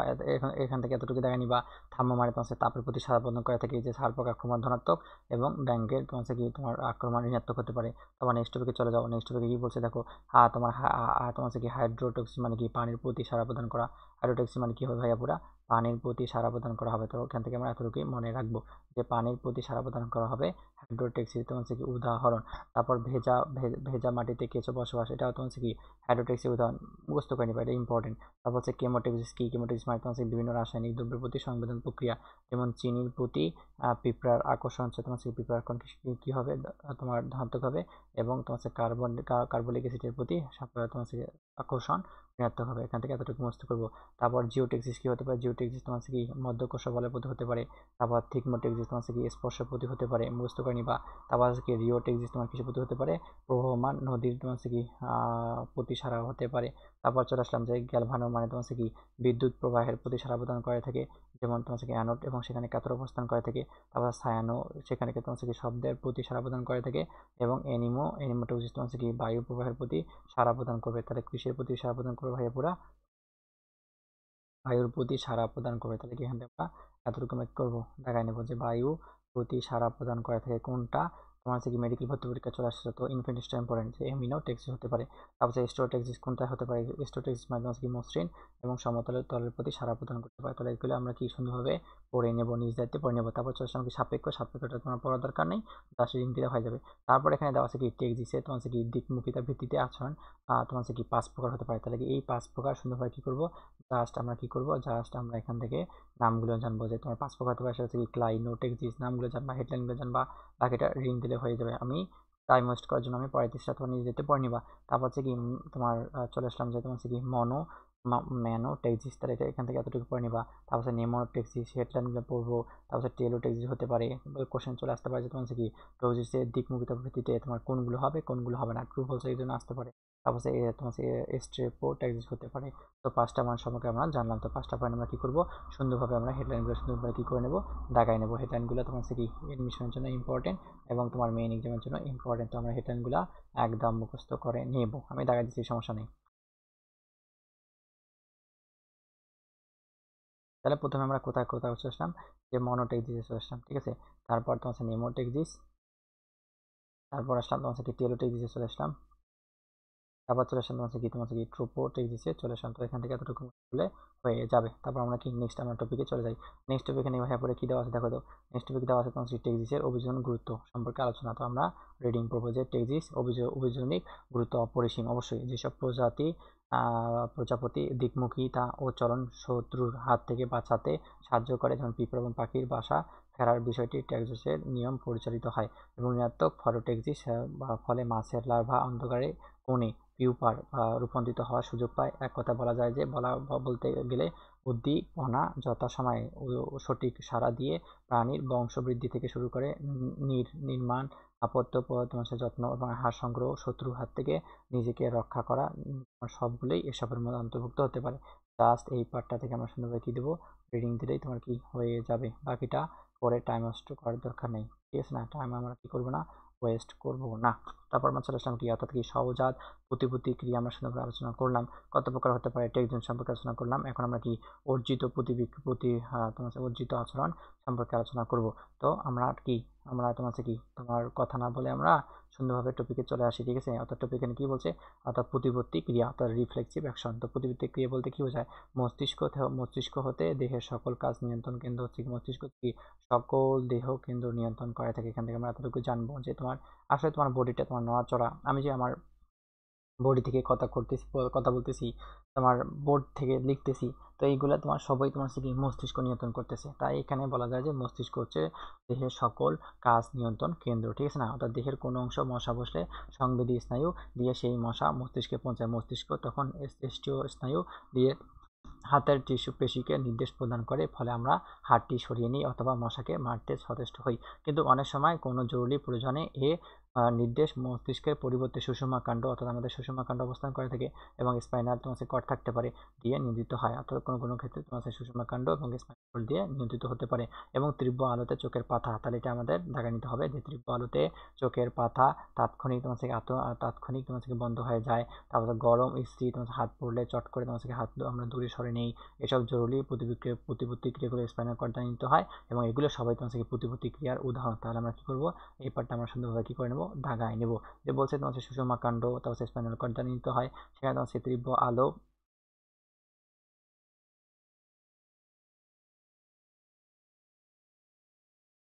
একটু ওয়েট করো, আমি জাস্ট খালি অতিরিক্ত তোমার কি হাইলাইটারগুলো আমি মুছাই নিই। তাহলে এখানে কি বলছে দেখো, এখানে অতিরিক্ত আলোটা আমরা দাগায় নেব। যে অতিরিক্ত তোমার অতিরিক্ত আলো, তীব্র আলো, গরম মিস্ত্রি হাতে পড়লে হাট আমার চলার মাধ্যমে থেকে সাথে সাথে তোমার কি সরায়নি, এগুলো সবই তোমার কি প্রতিবৃত্তি ক্রিয়ার উদাহরণ। তারপর এখানে কি বলছে দেখো, তারপর আমরা নেক্সট টপিকে চলে যাই। যে বলছে এই প্রক্রিয়াগুলো অবশ্যই প্রতিবৃত্তি ক্রিয়া, যেটা আমি বললাম যে ঘুমন্ত অবস্থায় মস্তিষ্ক নিয়ন্ত্রিত অবস্থায় থাকে। এই সময় মশা কামড়ালে আমরা হাত পা দিয়ে সরাই নিই, এগুলো স্পাইনাল কর্ড দিয়ে নিতে হয়। সুতরাং এটিও একরকম প্রতিবৃত্তি ক্রিয়া। কোনো পদ্ধতিতে উদ্দীপকের প্রভাবে মস্তিষ্কের নির্দেশ ছাড়াই স্বতঃস্ফূর্তভাবে পেশি বা কোনো অঙ্গ যে অনৈচ্ছিক পেশি প্রতিক্রিয়া সৃষ্টি হয়ে থাকে, প্রতিবর্তী ক্রিয়া বলা থাকে। তাহলে এতটুকু আমরা শিখার জন্য বুঝতে পারবো যে প্রতিবর্তী ক্রিয়া কাকে বলে। কোনো উদ্দীপকের প্রভাবে মস্তিষ্কের নির্দেশ ছাড়াই স্বতঃস্ফূর্ত বা আপনা আপনি পেশি তোমার হচ্ছে কি কোনো অঙ্গ অনিচ্ছাকৃতভাবে প্রতিবর্তী ক্রিয়া নিয়ন্ত্রণ করে থাকে বলা হয় অপ্রতিবর্তী ক্রিয়া বলা হয়। অর্থাৎ অনিচ্ছাকৃত মানে কি, যেটা তোমার নিজ বডির আয়ত্তে না স্বতঃস্ফূর্তভাবে আপনা আপনি কাজ করে তাকে বলা হয় কি অনিচ্ছুক বলা হয়। ঠিক আছে, এখান থেকে আমরা এতটুকু মুক্ত করবো। প্রতিবর্তী ক্রিয়া সুষম কাণ্ডের নিয়ন্ত্রণ প্রতিবর্ত চক্র নামে এই বিশেষ সংক্ষিপ্ত বায়ু পথ দিয়ে ঘটানো হয়ে থাকে। প্রতিবর্তী ক্রিয়া বৈশিষ্ট্য জাস্ট এখান থেকে কিছু পড়ার দরকার নেই, জাস্ট রিডিং দিলে তোমার কি হয়ে যাবে। বা তুমি এখানে কি নাইস টু নো লিখতে পারো, অবশ্যই কি বাসায় নিজে যেতে পড়ে নিবা। ঠিক আছে, তারপর প্রতিবর্ত চক্র কতগুলো দেওয়া আছে। প্রতিবর্ত ক্রিয়ার স্নায়ু উদ্দীপনা যে পথ সংগৃহীত হয় তাকে প্রতিবর্ত চক্র বলে। যদি পাও তাহলে তোমার হচ্ছে মুখস্থ করে নিবা, কিসের জন্য মুখস্থ করে নিবা, সিকিউতে তোমার হচ্ছে কি ক নাম্বার জন্য মুখস্থ করে নিবা। এই চক্রে তোমার হচ্ছে কি 5টি, কয়টি থাকতে পারে 5টি তোমার হচ্ছে কি অংশ নিয়ে গঠিত। সেই অংশগুলো আমরা হেডলাইন সম্পর্কে শুধুমাত্র করে জানলেই হয়ে যাবে। ঠিক আছে না, একটি গ্রাহক থাকতে পারে, তাছাড়া অন্তর্বাহী পথ থাকতে পারে, কেন্দ্র অবস্থান করে থাকে, বহির্বাহী পদ হতে পারে এবং কি প্রবাহিত অঙ্গ হতে পারে। তাহলে এই 5টা সম্বন্ধে আমরা কি ইংলিশ টার্ম সহকারে আমরা কি মুখস্থ করবো, যে প্রবাহী অঙ্গ, তারপর বহির্বাহী পথ। ঠিক আছে না, তারপর তোমার কি মানে কেন্দ্র হতে পারে সেন্টার, তারপর অন্তর্বাহী পথ হতে পারে, আরটা কি গ্রাহক হতে পারে। তাহলে এখান থেকে আমরা কি করবো, হেডলাইনগুলো আমরা মুখস্থ করে নেব। ঠিক আছে না, অর্থাৎ হেডলাইনগুলো কি করবো ভাইয়া পুরা মুখস্থ করে নেব। তাহলে এখানে আমরা হেডলাইনগুলো মুখস্থ করে মাস্ট নেব। আর বাকিটা যদি পারো তাহলে কি দেবা, গো ফর রিডিং দিলে তোমার কি হয়ে যাবে। তারপর আমরা চলে আসলাম যে প্রতিবর্তী ক্রিয়া সংগঠন কতগুলো পদ্ধতি দেওয়া আছে। অর্থাৎ প্রতিবর্তী ক্রিয়া সংগঠন পদ্ধতি একটি উদাহরণ মাধ্যমে দেখানো হলো। অবশ্যই আমরা উদাহরণ অবশ্যই পড়বো। ঠিক আছে না, অর্থাৎ অসতর্কভাবে সেলাই করার সময় হঠাৎ আঙ্গুলের সুইচ ফুটলে কিংবা গরম পাত্রে হাত লাগলে তাৎক্ষণিকভাবে হাত তোমার কি সাথে সাথে নিরাপদ স্থানে সরে নেই। এটি একটি তোমার কি পলিসিনেপ্টিক প্রতিবর্তী ক্রিয়ার উদাহরণ। তাহলে কি এখান থেকে আমরা এতটুকুই জানবো। তারপর ধাপ 1, যেমন কি গরম পাত্রে বা আগুনে হাত লাগলে আঙ্গুলের ত্বকে অবস্থিত সংবেদী নিউরনের ডেনড্রাইট ব্যথা অনুভূতি তোমার কি উদ্দীপনা গ্রহণ করে এ ধরনের তোমার কি গ্রাহক বা ত্বক রিসেপ্টর অঙ্গ হিসেবে কাজ করে থাকে। অবশ্যই ধাপ 2 আঙ্গুলের ত্বক থেকে উদ্দীপনা সংবেদী নিউরনে অক্সাইন তোমার কি মাধ্যমে সুষমা কাণ্ডে গ্রে ম্যাটারের অংশ প্রবেশ করে। জাস্ট রিডিং দিবা। ধাপ 3 তোমার কি বলছে, সুষমা কাণ্ডে গ্রে ম্যাটার অংশ অবস্থিত সংবেদী নিউরন অক্সাইন এবং তোমার রিলে নিউরনের ডেনড্রাইট মধ্যবর্তী সিনাপস এর মধ্য দিয়ে তৈরি রাসায়নিক প্রক্রিয়া উদ্দীপনা তোমার চেষ্টীয় নিউরনের ডেনড্রাইট প্রবেশ করে এবং অক্সাইনের প্রভাবিত করে আঙ্গুলে তোমার বাহু পশিতে পৌঁছে দেয়। জাস্ট এখান থেকে রিডিং দিলে তোমার কি হয়ে যাবে, আর কিছু তোমার এখানে পড়তে হবে না। জাস্ট এখানে বলছে যেমন যদি আমরা গরম কোনো তোমার আগুনে হাত দিই তাহলে হাতটার সাথে সাথে পেছন দিকে সরে আসবে, অথবা যদি আমাদের কোনো শরীরে যদি মশা যদি কামড় দেয় তাহলে সেটা মস্তিষ্কের সুষুম্না কাণ্ড থেকে নিতে হয়। আবার যদি তোমার কি যদি আমরা পায়ে কাটা বা হাতে কাটা লেগে থাকে তাহলে আমরা কি কাটা যেন আরো ঢুকতে না পারে, সাথে সাথে আমরা তাৎক্ষণিকভাবে কি কাটা শরীর থেকে বের করে দিই। এটাই মস্তিষ্ক নিয়ন্ত্রিত হতে পারে। তারপর তোমার ধাপ এখানে 4টা, নিজ দায়িত্বে কি করবা, পড়ে নিবা, নিজ দায়িত্বে পড়ে নিলে হয়ে যাবে। এই ইতিহাস এখানে বলছে। তারপর প্রতিবর্তী ক্রিয়ার প্রকারভেদ সম্পর্কে আমরা এখন আলোচনা করবো। যে এখানে বলছে সোভিয়েত বিজ্ঞানী আইভার তোমার কি পেলভন কে আইভা পেলভন প্রতিবর্তী ক্রিয়া দুটি ভাগে ভাগ করেন। তাহলে আইভা পেলভন কয়টি ভাগে ভাগ করে ভাইয়া, পুরা 2টি ভাগে ভাগ করে থাকে। একটা সহজাত প্রতিবর্তী ক্রিয়া বা তোমার একটা অর্জিত প্রতিবর্তী ক্রিয়া। তাহলে একটা কি হবে, সহজাত হবে, একটা কি অর্জিত প্রতিবর্তী ক্রিয়া হবে। তাহলে প্রথমটা হচ্ছে কি সহজাত বা আনকন্ডিশনাল রিফ্লেক্স বলছে। তাহলে কি এখানে আমরা পড়ে নিই, রিডিংটা পড়ে নিই। এখানে তোমার এমসিকিউতে কোশ্চেন আসতে পারে যে তোমার হচ্ছে কি মানে তোমার আইভান বা তোমার পেলভ প্রতিবর্তী ক্রিয়াকে কয়টি ভাগে ভাগ করেছেন, 2টি ভাগে ভাগ করেছেন। একটা হচ্ছে কি সহজাত প্রতিবর্তী ক্রিয়া বা আনকন্ডিশনাল রিফ্লেক্স, একটা হচ্ছে অর্জিত প্রতিবর্তী ক্রিয়া বা কন্ডিশনাল রিফ্লেক্স। ঠিক আছে না, আমরা পড়ে নেব, রিডিং পড়ে নেব বোঝার জন্য।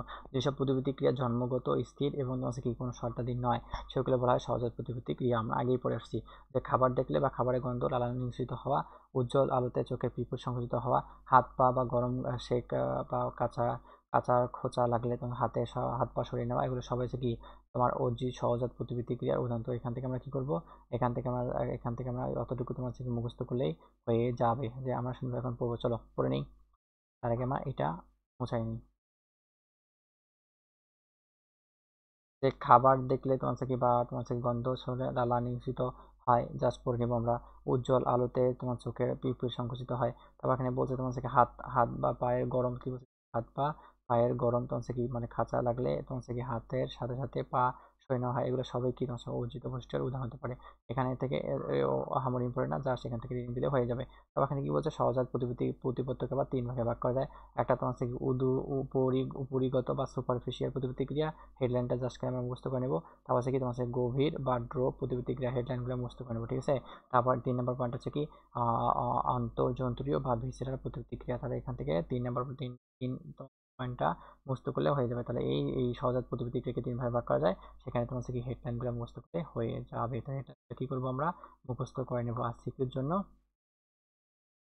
শর্ট কোশ্চেনের জন্য আমরা কি এই পার্টগুলো আমরা কি সুন্দরভাবে রিডিং দিয়ে দেবো, দিলে তোমার কি হয়ে যাবে। তারপর আমরা নেক্সট টপিকে চলে আসি, যে অর্জিত তোমার সহজাত দেখলাম, আমরা অর্জিত চলে আসলাম, আনকন্ডিশনাল রিফ্লেক্স চলে আসলাম, যে যেসব প্রতিক্রিয়া জন্মগত নয়, বারবার অনুষ্ঠানের মাধ্যমে অর্জিত হয়, সেগুলো হচ্ছে কি শর্ত সাপেক্ষ, তাদেরকে বলা অর্জিত বা কন্ডিশনাল রিফ্লেক্স বলা হয়। তাহলে এই পার্টটা আমাকে কি করতে হবে, এই পার্টটা আমাদের সুন্দরভাবে পড়ে নিতে হবে। যেসব প্রতিক্রিয়া তোমার হচ্ছে জন্মগত নয়, বারবার তোমার অনুষ্ঠানের মাধ্যমে কি হচ্ছে, বারবার অনুষ্ঠানের মাধ্যমে অর্জিত হয়, সেগুলো হয় হচ্ছে কি সাপেক্ষ বা অর্জিত আনকন্ডিশনাল রিফ্লেক্স বলা হয়। এখান থেকে আমরা কি করবো, এখান থেকে আমরা এতটুকু আমরা কি করব, টিকুর জন্য ক নাম্বারের জন্য আমরা কি মুখস্থ করে নেব, ঠিক আছে। তারপর এখানে বলছে তোমার এখানে বলছে উল্লেখিত প্রধান 2 ধরনের ছাড়া আরও এক ধরনের প্রতিক্রিয়া দেখা যায়, মূলত একাধিক প্রতিক্রিয়া সমষ্টি, যেমন কালো ঝাঁঝালো গন্ধের হাঁচি আসে এবং তার সাথে সাথে চোখে পানি আসে। এক্ষেত্রে 2টি প্রতিক্রিয়া পরস্পর সংঘটিত হয়েছে বলে একে ক্রমিক প্রতিক্রিয়া বলে, অর্থাৎ একটির সাথে আরেকটি সম্পূর্ণ হয়ে থাকে, ঠিক আছে না। তো আমরা এতটুকু আজকে পরে নিলাম, ঠিক আছে। মেবি তোমার হচ্ছে কি 1 ঘন্টা পর আমরা কি সুন্দরভাবে 10 মিনিট ভাইয়াকে ব্রেক দেবো, কেননা ভাইয়া সুন্দরভাবে ক্লাসটা নিচ্ছে ঠিকই, কিন্তু ভাইয়েরও অল্প একটু কষ্ট হচ্ছে, তো কষ্ট যেন অল্প একটু রেস্ট নিতে পারে। আমরা 1 ঘন্টা ক্লাস করার পর সুন্দরভাবে ভাইকে অল্প একটু রেস্ট দেবো 10 মিনিটের জন্য, ঠিক আছে। তারপর ভাইয়া সুন্দরভাবে এসে তোমাদের অধ্যায়টা শেষ করে দিবে। তো আমরা আগে তোমার হচ্ছে কি 1 ঘন্টাকে আসুক, তারপর আমরা রেস্ট নেবো। তারপর চলে আসলাম কি সহজাত বা স্বভাবজাত আচরণ বা ইন্ট্রিনসিক হবে, অর্থাৎ সাগর পাড়ে সর্বোচ্চ জোয়ার থেকেও খানিকটা দূরে যে সমুদ্র কাছিম ডিম পাড়ে, সে বালু দিয়ে ঢেকে রেখে তা দিয়ে সে 2 মাসে মাথার ডিম ফুটে কাচ্চিমের বাচ্চা ফুটে অন্য কোনো দিকে না গিয়ে সোজা সমুদ্রের পানির দিকে ছোটে। এগুলো রিডিং দিও ভাই, এগুলো ইম্পর্টেন্ট না, পড়লেই বুঝতে পারবা, অত আমার ইম্পর্টেন্ট না। তারপর এখানে তোমার এতটুকু তোমার এখানে তোমার এতটুকুই তোমার থেকে একটা কনসেপ্ট দিয়েছে, তোমার বিজ্ঞানী ডারউইন সর্বপ্রথম ইন্ট্রিনসিক তোমার কি বাস্তবমুখী একটি সংখ্যা প্রদান করার চেষ্টা করেন। তাহলে কে প্রদান করার চেষ্টা করেন, এমসিকিউর জন্য চলে আসতে পারে, তাহলে কি তোমার বিজ্ঞানী ডারউইন, ঠিক আছে না। এখান থেকে এতটুকু পড়লে হয়ে যাবে। আবার দেখি তোমার থেকে বিজ্ঞানী তোমার লরেন্স, তাহলে কি প্রাণী প্রজাতি আচরণের কতগুলো স্থায়ী বা অ্যাকশন প্যাটার্ন তোমার কি নাম দিয়েছে, যেখানে তোমার কি F A P full form কি, এটা ইম্পর্টেন্ট তোমার শর্ট কোশ্চেনের জন্য। তাহলে এফ এ পি এর ফুল ফর্ম হচ্ছে তোমার কি, মানে তোমার কি ফিক্সড অ্যাকশন তোমার কি প্যাটার্ন। তাহলে এখান থেকে আমরা কি করবো, এখান থেকে এই পার্টটা আমরা মুখস্থ করে নিব, ঠিক আছে। তারপর চলে আসলাম যে তোমার কি, মানে যাই হোক, হেনিঙ্গাল বা তার মায়ের মধ্যে যে সারা প্রদান হতে পারে তাকে বলা ইন্টেন্সিক ব্যাখ্যা এখানে দেওয়া হলো, জাস্ট ব্যাখ্যাটা সুন্দরভাবে মুখস্থ করলে হয়ে যাবে, মুখস্থ না সরি রিডিং দিলে তোমার হয়ে যাবে। তারপর নেক্সট পয়েন্টে চলে আসলাম যে এফ এ পি এর বৈশিষ্ট্য, এটা সিকিউর জন্য তোমার একটা কি হট টপিক, তো সুন্দরভাবে এটা কি করতে হবে, এটা তোমার মুখস্থ করতে হবে, ঠিক আছে না। অত বৈশিষ্ট্যগুলো তোমার রিটিনে চলে আসতে পারে। তোমার এই যে রিটেনে চলে আসে, যে বলে যে এফ এ টি অর্থাৎ ফিক্সড তোমার অ্যাকশন প্যাটার্নের বৈশিষ্ট্যগুলো উল্লেখ করা। তাহলে আমরা সুন্দর কি সুন্দরভাবে কি করবো, বৈশিষ্ট্যগুলো ভাইয়ের সঙ্গে পড়ে নেবো। যে বিশ্ববিখ্যাত আচরণ বিজ্ঞানী লরেন্স, সালটা পড়ার দরকার নেই, মানব প্রদত্ত অনুযায়ী তোমার এফ এ ফিক্সড অ্যাকশন প্যাটার্নকে অবশ্যই নিম্নোক্ত বৈশিষ্ট্য সম্পন্ন করেছেন। সেগুলো কি হতে পারে, শ্বাসমূর্ত হতে পারে, হেডলাইনগুলো মুখস্থ করবো, সার্বজনীনগুলো হতে পারে, ব্যক্তিগত এবং অভিব্যক্তি বহির্ভূত হতে পারে। তারপর এখানে কি বলছে, তোমার কি মেলি টোসিকনেস হতে পারে এবং উদ্দেশ্য একনিষ্ঠ হতে পারে। তাহলে এখান থেকে আমরা হেডলাইনগুলো সুন্দরভাবে কি মুখস্থ করে নেবো, বাকিটা পড়ার দরকার নেই, বাকিটা আমরা পড়বো না, এডমিশনের জন্য পড়বো না। তারপর কি বলছে, এডমিশনও পড়বো না, আবার মেইন পরীক্ষার জন্য আমরা পড়বো না। যে একটা হচ্ছে তোমার কি শ্বাসমূত হতে পারে, দেখো একটা শ্বাসমূত, তারপর একটা হচ্ছে কি সার্বজনীন, একটা হচ্ছে ব্যক্তিগত বা অভিব্যক্তি অনুভূতি, একটা তোমার কি মানে বেলিস্টিকনেস, না এটা বেলিস্টিকনেস হতে পারে, একটা হচ্ছে উদ্দেশ্য একনিষ্ঠ হতে পারে। তাহলে এই 5টা পয়েন্ট আমরা সুন্দরভাবে কি করবো, মুখস্থ করে নেবো সিকিউর জন্য। তারপর চলে আসলাম যে তোমার অল্প একটু ইতিহাসে চলে আসলাম যে টুনটুনি পাখি তোমার থেকে বাসা নির্মাণ কোন ধরনের প্রক্রিয়া, এটা অর্জিত প্রক্রিয়া হতে পারে না প্রতিবর্ত প্রক্রিয়া হতে পারে। জাস্ট এখান থেকে বুঝতে হয়ে যাবে যে টুনটুনি পাখির বাসা বাঁধা সহজাত আচরণের এক চমৎকার উদাহরণ। তাহলে এখান থেকে এতটুকু পয়েন্ট আমরা বুঝতে পারবো যে টুনটুনি পাখি বাসা বাঁধা কোন ধরনের আচরণের মধ্যে সম্পর্কিত হতে পারে, অর্জিতর মধ্যে হতে পারে না তোমার থেকে সহজাত মধ্যে হতে পারে। তাহলে কি এখানে অর্জিতর মধ্যে হতে পারে না, কিন্তু সহজাতের মধ্যে হতে পারে। তাহলে এটা এমসিকিউর জন্য তোমার থেকে 5 স্টার ইম্পর্টেন্ট টপিক তোমাকে বলে দিবে। অর্থাৎ মেইন এক্সামে তোমাদের চলে আসে যে তোমার হচ্ছে কি টুনটুনি পাখি বাসা বাঁধা এটা অর্জিত তোমার হচ্ছে আচরণের মধ্যে অন্তর্ভুক্ত না সহজাত আচরণের মধ্যে অন্তর্ভুক্ত। তাহলে এখানে আমরা কি এতটুকু আমরা তোমার পাঠ পড়ে নেব। এখানে এতটুকুই বলছে যে তোমার হচ্ছে কি এই যে তোমার বাবুই পাখি বা টুনটুনি পাখি তোমার হচ্ছে কি সহজাত মানে তোমার হচ্ছে কি জন্মগ্রহণ করার আগ থেকেই তার বৈশিষ্ট্য প্রকাশ পায়, ঠিক আছে না। তোমার হচ্ছে কি সেটা কোন প্রকৃতির তোমার হচ্ছে কি প্রাণী হবে বা বৈশিষ্ট্য হবে সেটা প্রকাশ পায়, সেটা তোমার হচ্ছে জন্মের পর প্রকাশ পায় না। তাই এখানে বলছে যে তোমার হচ্ছে কি এই টুনটুনি পাখি যখন বাসা বাঁধে তখন তারা কোনো বয়স্ক পাখি বা কোনো পাখি থেকে সেটা শিক্ষা গ্রহণ করে না। সেটা একটা সার্টেন পয়েন্টে এসে সুন্দরভাবে কি করে তারা নিজের বাসা নিজেই বুনতে পারে বা তৈরি করতে পারে। এখানে রিডিং দিলে তুমি এই সামারিটাই পাবা। তো যদি সময় হাতে থাকে তাহলে সুন্দরভাবে কি করবা শোনা, যদি সময় হাতে থাকে তাহলে সুন্দরভাবে আমরা কি করব রিডিং দিয়ে দেবো বা নাইস টু নো আমরা কি দেব। এই অধ্যায়টা তোমার আসলে অল্প একটু বোরিং, আর যদি তুমি এমনিতে যদি পড়তে চাও তাহলে তোমার অবশ্যই ভালোই লাগবে, ঠিক আছে না। তো আমরা কি পয়েন্টে এখন চলে যাব।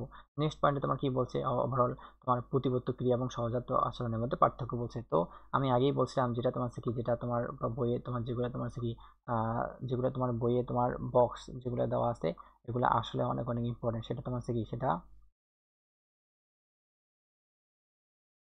তোমার এমসিকিউর জন্য ইম্পর্টেন্ট এবং সিকিউর জন্য ইম্পর্টেন্ট।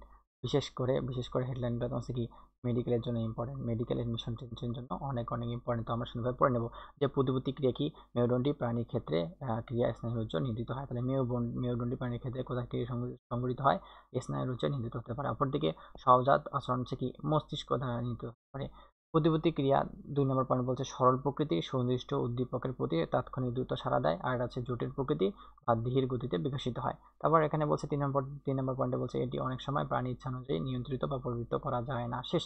তারপর 3 নম্বর পয়েন্টে বলছে এটি কখনো প্রাণী ইচ্ছা অনুযায়ী নিয়ন্ত্রিত বা পরিবর্তন করা যায় না। তাহলে সহজাত প্রতিবর্ত ক্রিয়া নিয়ন্ত্রিত করা যায় আর সহজাত নিয়ন্ত্রিত করা যায় না। 4 নম্বর পয়েন্ট বলছো যে প্রতিবর্তী ক্রিয়া বুদ্ধি প্রসূত নয় আর সহজাত প্রতিবর্তী ক্রিয়া বুদ্ধি প্রসূত বা স্পষ্ট। 5 নম্বর পয়েন্টে চলে আসি যে প্রতিবর্তী ক্রিয়া যান্ত্রিকভাবে সম্পূর্ণ হওয়ায় এর কাজ সর্বাপেক্ষা একই রকম এবং অভিজ্ঞতা পরিবর্তন হয় না, ঠিক আছে। আর এটা হচ্ছে কি অভিজ্ঞতা পরিবর্তন হতে পারে, সেটা কোনটা, সেটা সহজাত প্রতিবর্তী ক্রিয়া তোমার হচ্ছে কি পরিবর্তিত হতে পারে। তারপর হচ্ছে প্রতিবর্তী ক্রিয়া আত্মরক্ষামূলক, সেটা সহজাতের ক্ষেত্রে না তোমার হচ্ছে কি প্রতিবর্তী ক্রিয়ার ক্ষেত্রে তোমার হচ্ছে আত্মরক্ষামূলক। আর আত্মরক্ষামূলক এবং বংশরক্ষামূলক কোনটা, সহজাত ক্ষেত্রে। এটাই পয়েন্ট আমরা কি করবো সুন্দরভাবে মুখস্থ করে নেব। এটা পয়েন্ট আসলে ইম্পর্টেন্ট 6 নম্বর পয়েন্টটা। তারপর 7 নম্বর পয়েন্টে চলে আসে যে জৈবনিক সব প্রয়োজন মেটাতে অপরিহার্য নয়, আর এটা তোমার জৈবনিক সব প্রয়োজন মেটাতে অপরিহার্য। তো এই তোমার হচ্ছে কি এটা সুন্দরভাবে কি করব এই তোমার বক্সটা সুন্দরভাবে আমরা কি করব মুখস্থ করে নেব। নিজ দায়িত্বে ভাই আপুটা আমি পড়াই দিলাম, সুন্দরভাবে কি করবা মুখস্থ করে নেবা, ঠিক আছে। ভাইয়া কিন্তু কষ্ট করে পড়াইতেছে, তোমরা আহ এই কষ্টটা বৃথা যেতে দিও না। অবশ্যই কি করবা মনোযোগ সহকারে আমরা কি করব পড়ে নেব, ঠিক আছে। তারপর আমরা চলে আসি, তারপর এখানে নেক্সট পয়েন্টে বলছে যে সহজাত আচরণ যাচাইকরণ। তাহলে সহজাত আচরণ যাচাইকরণ থেকে কিচ্ছু বলবো না, এখান থেকে আসলে কিছুই আসে না। এখানে জাস্ট রিডিং দিলে তোমার হয়ে যাবে। রিডিং দিবা, এই পার্টটা কি দিবা রিডিং দিবা, ঠিক আছে না, রিডিং দিলেই হয়ে যাবে, ঠিক আছে। তারপর আমরা চলে আসলাম যে শীতের পাখি মাইগ্রেশন বা পর্যায়ী পাখি। এটা তোমার ডেন্টাল ভর্তি পরীক্ষা 18 থেকে 19 সালে আসছিল, যে বলছিল যে শীতের পাখি কোন ধরনের পাখি হতে পারে, এটা মাইগ্রেশন বা পরিযায়ী পাখি হতে পারে। অর্থাৎ এটা অঞ্চল ভেদে তোমার কি মানে পরিযায়ী পাখি তোমার কি অঞ্চল ভেদে তোমার কি 40% তোমার কি সেটা সম্পূর্ণ হয়, ঠিক আছে না। সেটা 40% পাখি পরিযায়ী হতে পারে, বাকি 60% এখন বিলুপ্ত প্রায়, ঠিক আছে। এখান থেকে জাস্ট এখানে কিছু বলার নাই, ইম্পর্টেন্টও না, জাস্ট রিডিং দিলে হয়ে যাবে। তো এই পার্টটাগুলো কি করবা সব রিডিং দিবা, এগুলো হামরি ইম্পর্টেন্ট না, ঠিক আছে। তারপর এখানে বলছে পরিযায়ী পাখির গুরুত্ব কিছু পড়বো না ভাই, জাস্ট রিডিং আসলে আসে না। তারপর এখানে বলছে পরিযায়ী বাংলাদেশে পরিযায়ী পাখি। এখানে বলছে যে বাংলাদেশে প্রধানত শীতকালে পরিযায়ী পাখি আগমন মুখরিত হয়। যখন শীতকাল দেখবা তখন দেখবা যে অনেক বড় বড় পাখি তোমাদের যদি বাড়ির পাশে যদি নদী থাকে তাহলে নদীতে দেখবা গোসল করতেছে, রোদ পোহাইতেছে, তো তখন অবশ্যই ভালো লাগে। তো এগুলোকে বলা হয় পরিযায়ী বা অতিথি পাখি বলা হয়, ঠিক আছে। এখানে বলছে সারা বছর পরিযায়ী পাখি আনাগোনা অব্যাহত থাকে। এসব পাখি দেশের পাখি হতে পারে, আবার বিদেশের পাখিও হতে পারে, যাকে বলা হয় অতিথি পাখি। সময়কাল ভেদে এগুলো গ্রীষ্মকালীন বা শীতকালীন নামে পরিচিত হতে পারে। কিছু পাখি আছে যারা অন্য দেশে যাওয়ার আগে দু একদিন বাংলাদেশে অবস্থান করার পর আর নির্দিষ্ট দেশে উড়াল দেয়। এসব পাখি ট্রান্সিডেন্ট পরিযায়ী পাখি, অর্থাৎ যেগুলো অতিথি হিসেবে কাজ করে থাকে তার সেগুলো এসবে কাজ করে থাকে। তো এখান থেকে আমরা কি করবো, এতটুকু পড়ে নিব, ঠিক আছে। জাস্ট আমাকে 2 মিনিট সময় দাও, আমি জাস্ট খালি অল্প একটু পানিটা খেয়ে নিই।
তো আমরা এখন কি টপিকে চলে আসি।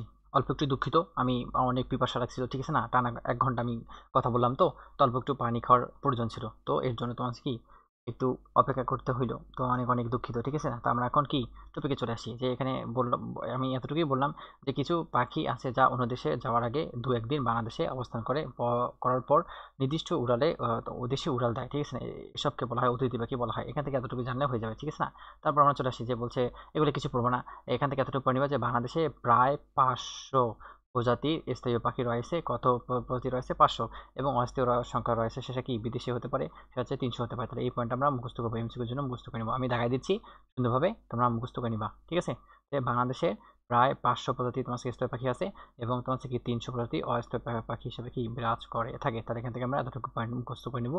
বাকিটা রিডিং দিলে তোমার আহামরি কোনো কিছু ক্ষতি হবে না। যে বাংলাদেশে হাঁস, রাজাহাঁস, বিভিন্ন প্রজাতির জলচর বা তোমার হচ্ছে পাখি সহ অসংখ্য শিকারী পাখি, চিল, বাজ পাখি রয়েছে। সেখানে তোমার হচ্ছে কি মার্চ এবং অক্টোবর এবং মার্চ মাসে মাইগ্রেশন পাখি দেখা যায়।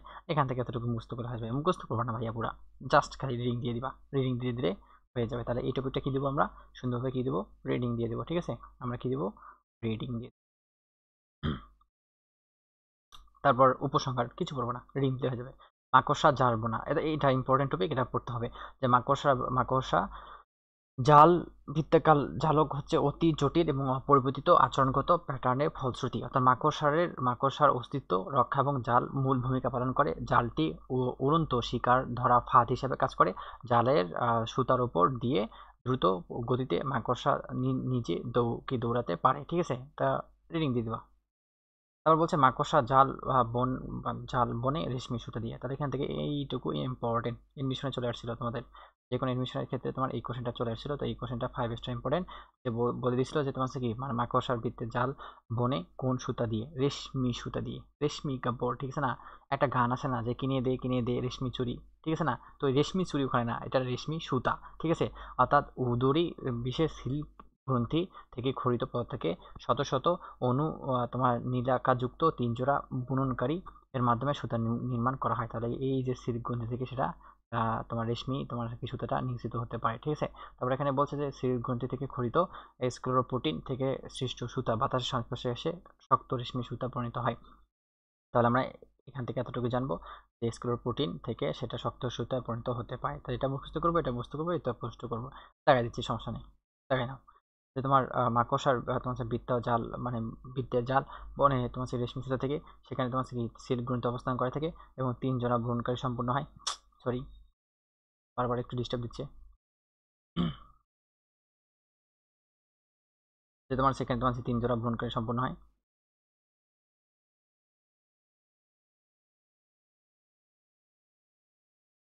দেখো চলে আসো, যে বলছে এখানে তোমার থেকে 3 জনের ভ্রূণকারী সম্পূর্ণ হতে পারে, 3 জনের ভ্রূণকারী সম্পূর্ণ হয় এবং তোমার স্ক্রো প্রোটিন অবস্থান করে থাকে। তারপর এখানে কি বলছে যে তোমার থেকে সুতা বাতাসে তোমার সংস্পর্শে তোমার এসে শক্ত রেশমি সুতা পরিণত হয়। এই ব্যাসের ইস্পাতের সুতা অপেক্ষা মাকড়সার সুতা বেশি শক্তিশালী।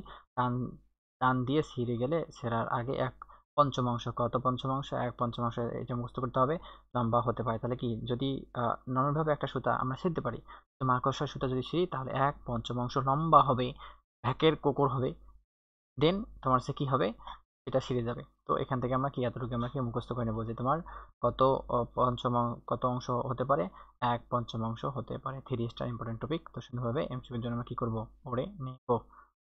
তারপর আমরা কি নেক্সট পেজে আমরা কি চলে যাই। নেক্সট পেজে কি দেওয়া আছে, যে বলছে তোমার কি মানে এই যে জাল পদ্ধতি বলছে, এখানে তোমার হ্যান্স হ্যান্স পিটার্স সর্বপ্রথম মাকড়সা জাল বোনা তোমার কি ধাপ পর্যবেক্ষণ করে। তাহলে এখান থেকে এতটুকু মুস্ত করতে হবে যে বিজ্ঞানী হ্যান্স পিটার্স, সালটা মুস্ত করবো না, সর্বপ্রথম তোমার কি মাকড়সা জাল বোনা পর্যবেক্ষণ করে থাকেন। তাহলে এটা ইম্পর্টেন্ট টপিক, এটা আমরা কি করব, মুখস্থ করে নেব এমসিকিউর জন্য এবং শর্ট কোশ্চেনের জন্য আমরা মুখস্থ করে নেব। এগুলো হচ্ছে তোমার সেই মাকড়সার জাল, যেগুলো তোমার ঘরে ঘরে দেখতে পারো, এগুলো সব হয়েছে কি মাকড়সার জাল। এটা মাকড়সার জাল, এটা মাকড়সার জাল, এটাও মাকড়সার জাল হতে পারে। তো সুন্দরভাবে কি করবো, এখান থেকে আমরা এতটুকু পড়ে নেব যে বিজ্ঞানী হ্যান্স পেটার্স সর্বপ্রথম মাকড়সার জাল বোনা পর্যবেক্ষণ করে থাকেন। এখান থেকে এতটুকু পড়লে হয়ে যাবে। তারপর আমরা নেক্সট আমরা কি টপিকে চলে আসি। নেক্সট টপিক এখানে কি বলছে, অপত্যের প্রতি যত্ন মাছ ব্যাঙ পাখি। তো আমরা অল্প একটু কি রিডিং দেবো, সমস্যা নেই।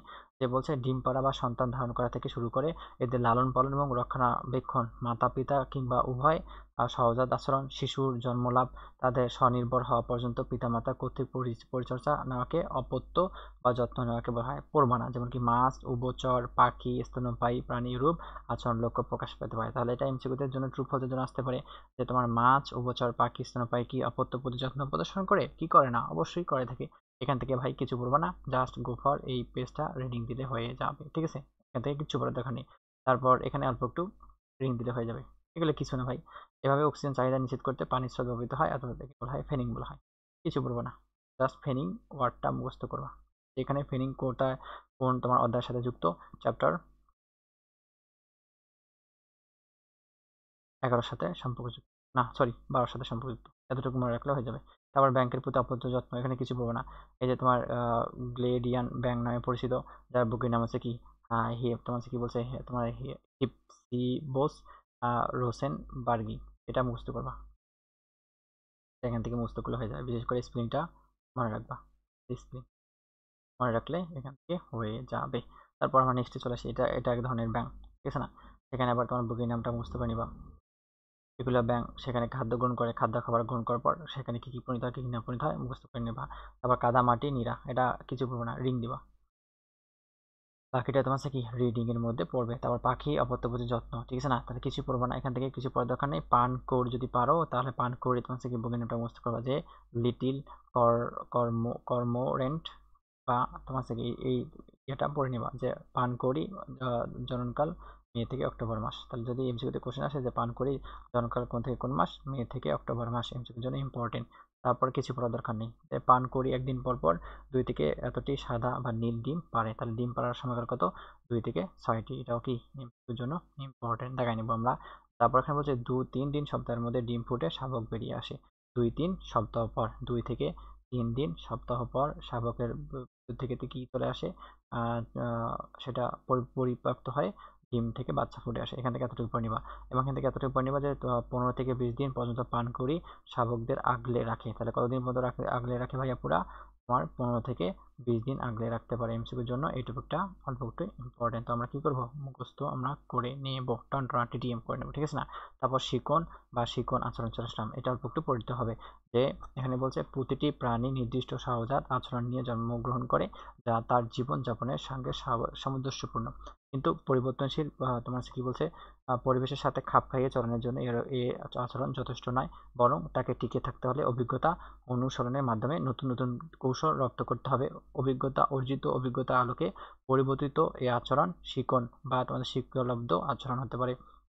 শিকন আচরণে বংশানুযোগ্য নয়, অর্থাৎ প্রাণীর জীবনে এটি সীমাবদ্ধ থাকে। যেমন সিটি মর্গান এবং তোমার আর স্কিং তোমার অনুযায়ী অতীত অভিজ্ঞতা এবং অনুসরণের ফলে আচরণের অপেক্ষাকৃত স্থায়ী এবং কি সমাজ স্বীকৃত পরিবর্তন হচ্ছে শিকন। তাহলে এখান থেকে এতটুকু রিডিং দিলে হয়ে যাবে। শিকনের আচরণগত বৈশিষ্ট্য কিছু পড়বো না, পড়ার কোনো মানে হয় না, বেসিক্যালি আসেই না। তা হচ্ছে অভ্যাসজনিত শিকন, যেটা আমরা অভ্যাসের সাপেক্ষে আমরা করে থাকি, আচরণের সাপেক্ষে, সেটা হচ্ছে অভ্যাসগত শিকন। বাকিটা কিছু পড়ার দরকার নেই, রিডিং দিলে তোমার হয়ে যাবে। এখান থেকে কিছু পড়বো না। তারপর অনুকরণের কিছু পড়ার দরকার নেই। অনুকরণ কি তুমি জানো, এখান থেকে কিছু পড়বো না। তাহলে এখান থেকে এতটুকুই আমরা বক্সটা আমরা সুন্দরভাবে কি করবো, বক্সটা এখান থেকে সুন্দরভাবে মুখস্থ করলে হয়ে যাবে। যে বক্সটা ভাই এখন সুন্দরভাবে পড়াই দিবে এমসিকিউর জন্য, এর জন্য অনেক ইম্পর্টেন্ট, শর্ট কোশ্চেনের জন্য অনেক ইম্পর্টেন্ট। আমরা কি করবো, বক্সটা পড়ে নেব। বক্সটা তোমার হচ্ছে কি 5 স্টার ইম্পর্টেন্ট টপিক। চলে আসো, বক্সটা আমরা কি সুন্দরভাবে এখন কি পড়ে নেব, ভাইয়ের সঙ্গে সুন্দরভাবে পড়ে নেব। সহজাত আচরণ কি? সহজাত আচরণ হচ্ছে কি জন্মগত শিক্ষা অভিজ্ঞতা লব্ধ হতে পারে। আর শিখন হচ্ছে মানে কি সে জন্মগত নয়, বরং অভিজ্ঞতা এবং অনুশীলনের মাধ্যমে সেটা সম্পূর্ণ হয়। তারপর 2 নম্বর পয়েন্টে বলছে সহজাত আচরণ বংশ পরম্পরা প্রদর্শিত হয়, আর এটা বংশ পরম্পরা প্রদর্শিত হয় না। সহজাত আচরণ প্রাকৃতিক সুনির্দিষ্ট, আর এটা প্রাকৃতিক সুনির্দিষ্ট নয়। তারপর সহজাত আচরণ স্থির অপরিবর্তনশীল, আর এটা কি হবে, এটা পরিবর্তনশীল। সহজাত আচরণ অভিযোজনের ফলে কিংবা অভিজ্ঞতার সাথে বিকশিত হয় না, আর এটা সুন্দরভাবে কি হয়, বিকশিত হয়। সহজাত আচরণ সাধারণত স্বভাবজাত, এর সাথে বুদ্ধির কোনো সম্পর্ক নেই, তবে কোনো কোনো ক্ষেত্রে নৈপুণ্য প্রয়োজন হয়। আর শিকন আচরণ স্বভাবজাত নহে, এর সাথে বুদ্ধির সম্পর্ক নেই। 7 নম্বর পয়েন্টে চলে আসলাম যে সহজাত আচরণ অনপেক্ষ প্রতিবর্ত ক্রিয়া প্রভাবিত হয়, আর শিকন ফল সাপেক্ষ প্রতিবর্ত ক্রিয়া নিয়ন্ত্রিত হয়। তাহলে এখান থেকে এতটাকে মনে রাখবা যে সহজাতের ক্ষেত্রে অনপেক্ষ, আর শিকনের ক্ষেত্রে সাপেক্ষ। উদাহরণ কি কি হতে পারে, উদাহরণগুলো ইম্পর্টেন্ট, যে বাবুই পাখি বাসা বোনা, তারপর হচ্ছে কি মাকড়সা, তোমার হচ্ছে কি জাল বোনা, এগুলো সবই হচ্ছে কি সহজাত এর উদাহরণ। আর কারখানা শব্দময় পরিবেশে শ্রমিকদের কাজ করতে পারা, জন্মের পর শিশু মনোযোগের মায়ের ছাপ পড়া এবং মাকে তোমার হচ্ছে কি অনুসরণ করা প্রভৃতি, এগুলো হচ্ছে তোমার হচ্ছে কি শিক্ষণীয় উদাহরণ। তাহলে এটাও তোমার হচ্ছে কি উদাহরণটা তোমার হচ্ছে কি 10 স্টার ইম্পর্টেন্ট টপিক, এটাও ইম্পর্টেন্ট টপিক, এটাও পার্টটা ইম্পর্টেন্ট টপিক। তো 10 স্টার ইম্পর্টেন্ট টপিক বিদায় আমরা 7 নম্বর পয়েন্টটা কি মুখস্থ করবো, এই যে এই পয়েন্টটা মুখস্থ করে নেব। ভাইয়া সুন্দরভাবে দেখা দিচ্ছে, সমস্যা নেই। যে বাবুই পাখি তোমার কি হতে পারে, সরি হতে পারে, তাহলে বাবুই পাখি বাসা বানা, মাকড়সা তোমার কি জাল বানা ইত্যাদি হতে পারে। আবার তোমার কি কারখানা শব্দময় পরিবেশে শ্রমিকদের কাজ করতে পারা, জন্মের পর শিশু তোমার কি মানে ছাপ পড়া বা মাকে অনুসরণ করা ইত্যাদি সবাই কি হতে পারে, সহজাত প্রতিপত্তি ক্রিয়া। উদাহরণটা মুখস্থ করবা, আর তোমার কি শিখন ফলে তোমার উদাহরণগুলো মুখস্থ করলে হয়ে যাবে। তারপর আমরা কি নেক্সট আমরা কি টপিকে চলে আসি। নেক্সট টপিকে কি বলছে, নেক্সট টপিক বলছে তোমার কি পাল্প এর তত্ত্ব বলছে। তো পাল্পের তত্ত্বটা অল্প একটু পড়তে হবে ভাইয়া, পুরা চলো কষ্ট করে পড়ে নিই। কষ্ট করতেছো কিন্তু আর একটু কষ্ট করার সমস্যা নেই আমার সঙ্গে। ইভান ভিস পাল্প তোমার কি ছিলেন একজন তোমার একাধারে একজন বিখ্যাত রুশ শরীরবিজ্ঞানী, মনোবিজ্ঞানী এবং সাপেক্ষ প্রতিপত্তি ক্রিয়া সম্বন্ধে তিনি যুগান্তরকারী ব্যাখ্যা প্রদান করে থাকেন। তাহলে এখান থেকে রিডিং দিলে হয়ে যাবে যে কুকুরের দেহে কিভাবে এসব প্রতিপত্তি ক্রিয়া হয় তা এর কাজ স্পষ্ট দেন, এবং 1904 সালে তিনি শারীরবিজ্ঞান এবং চিকিৎসা বিজ্ঞান পুরস্কার পান। রিডিং দিয়ে দেবা। তারপর হচ্ছে বিজ্ঞানী পাল্প প্রতিপত্তি ক্রিয়াকে দুইভাবে ভাগ করা যায়, একটা অনপেক্ষ একটা সাপেক্ষ। এখান থেকে এতটুকু মুখস্থ করে নিবা। একটা অনপেক্ষ সাপেক্ষ তোমার প্রতিপত্তি ক্রিয়া নিয়ন্ত্রণ করেন কে, আবিষ্কার করেন কে, বিজ্ঞানী পাল্প। এই বিজ্ঞানীর নামটা মুখস্থ করলে হয়ে যাবে। তারপর বলছে কুকুরের লালা, এই যে কুকুরের লালা ক্ষরণের সাপেক্ষে প্রতিক্রিয়া চমৎকার ব্যাখ্যা দিয়েছেন কে, বিজ্ঞানী পাল্প। এখান থেকে এতটুকু মুখস্থ করলে হয়ে যাবে, বিজ্ঞানী পাল্পটা এখান থেকে এতটুকু মুখস্থ করলে হয়ে যাবে। বাকিটা রিডিং দিয়ে তুমি বুঝতে পারবা যে একটা সার্টেন পয়েন্টে তোমার কি একটা ঘন্টা বাজার পর তোমার কি কুকুরটা তোমার লালা নিঃসৃত হয়, আবার অনেক সময় পর যে তোমার কি ঘন্টা না বাজার পরেও খাবার দিলে নিঃসৃত হয়। এই প্রক্রিয়া তোমার এখানে সুন্দরভাবে ব্যাখ্যা দেওয়া আছে, এটা সুন্দরভাবে রিডিং পড়লে তোমার কি হয়ে যাবে। তো আমরা কি করব, এটা সুন্দরভাবে পাঠটা আমরা কি করবো, রিডিং পড়লে হয়ে যাবে। তো সুন্দর করবা, রিডিং পড়বা, ঠিক আছে। তারপর আমরা চলে আসি, এগুলা এগুলা এগুলা অত আহামরি ইম্পর্টেন্ট না, আমরা রিডিং পড়বো, ঠিক আছে। এই যে তোমার একবার তোমার খাবার সামনে রাখছে, কুকুরটা লালা নিঃসৃত হয়েছে, আর 2-4 দিন পর পর সেটা তোমার সিস্টেমটা অন্যভাবে করছিল, যে তোমার একবার ঘন্টা বাজার পর খাবার না দেওয়ার আগে লালা ক্ষরণ করার ঠিক ছিল, সেখানে আবার তোমার এই প্রক্রিয়া সম্পূর্ণ আছে, তুমি নিজের দায়িত্বে পড়ে নেবা, ঠিক আছে। এখানে আহামরি ইম্পর্টেন্ট না। লিঙ্ক দিবা। সামাজিক আচরণ এটা নিজেই পড়বা। সামাজিক আচরণ কোনগুলোর মধ্যে অন্তর্ভুক্ত হতে পারে, কোনগুলো না। যেমন সামাজিক পতঙ্গ মৌমাছি একটা দলবদ্ধ হিসেবে কাজ করে থাকে। তাছাড়া বেনু 6 বছর পর্যন্ত তার সন্তানকে লালন পালন পর্যবেক্ষণ কাটিয়ে দিতে পারে। তো এখান থেকে আমরা এতটুকু মুখস্থ করবো। তারপর এখান থেকে কিছু পড়া দেখা না, এগুলো পড়বা না। নেক্সটে চলে আসে যে রক্তচোষা বাদুড়, তারপর আফ্রিকান ভার্বের বাদুড়, এগুলো পড়ে নিবা, নিজ দায়িত্বে পড়ে নিবা, আহামরি পড়ে না। তারপর চলে আসলাম কি মৌমাছির সামাজিক আচরণ সম্পর্কে আমরা কি এখন সুন্দরভাবে পড়ে নিব, ঠিক আছে।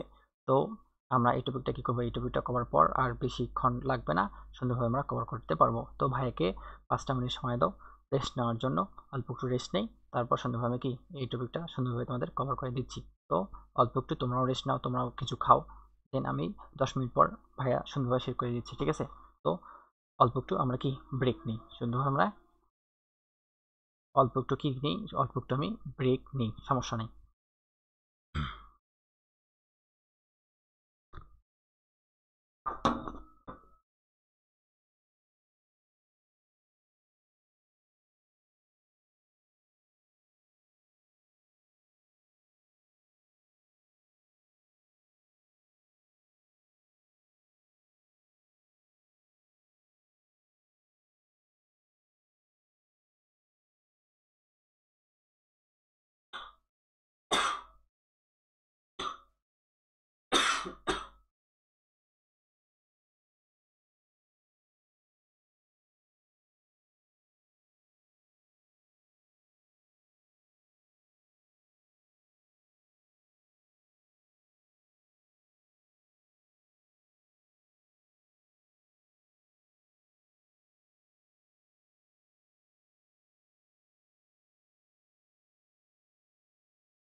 তো চলো ভাইয়া পুরা আমরা সুন্দরভাবে অধ্যায়টা এখন কি শেষ করে দেবো।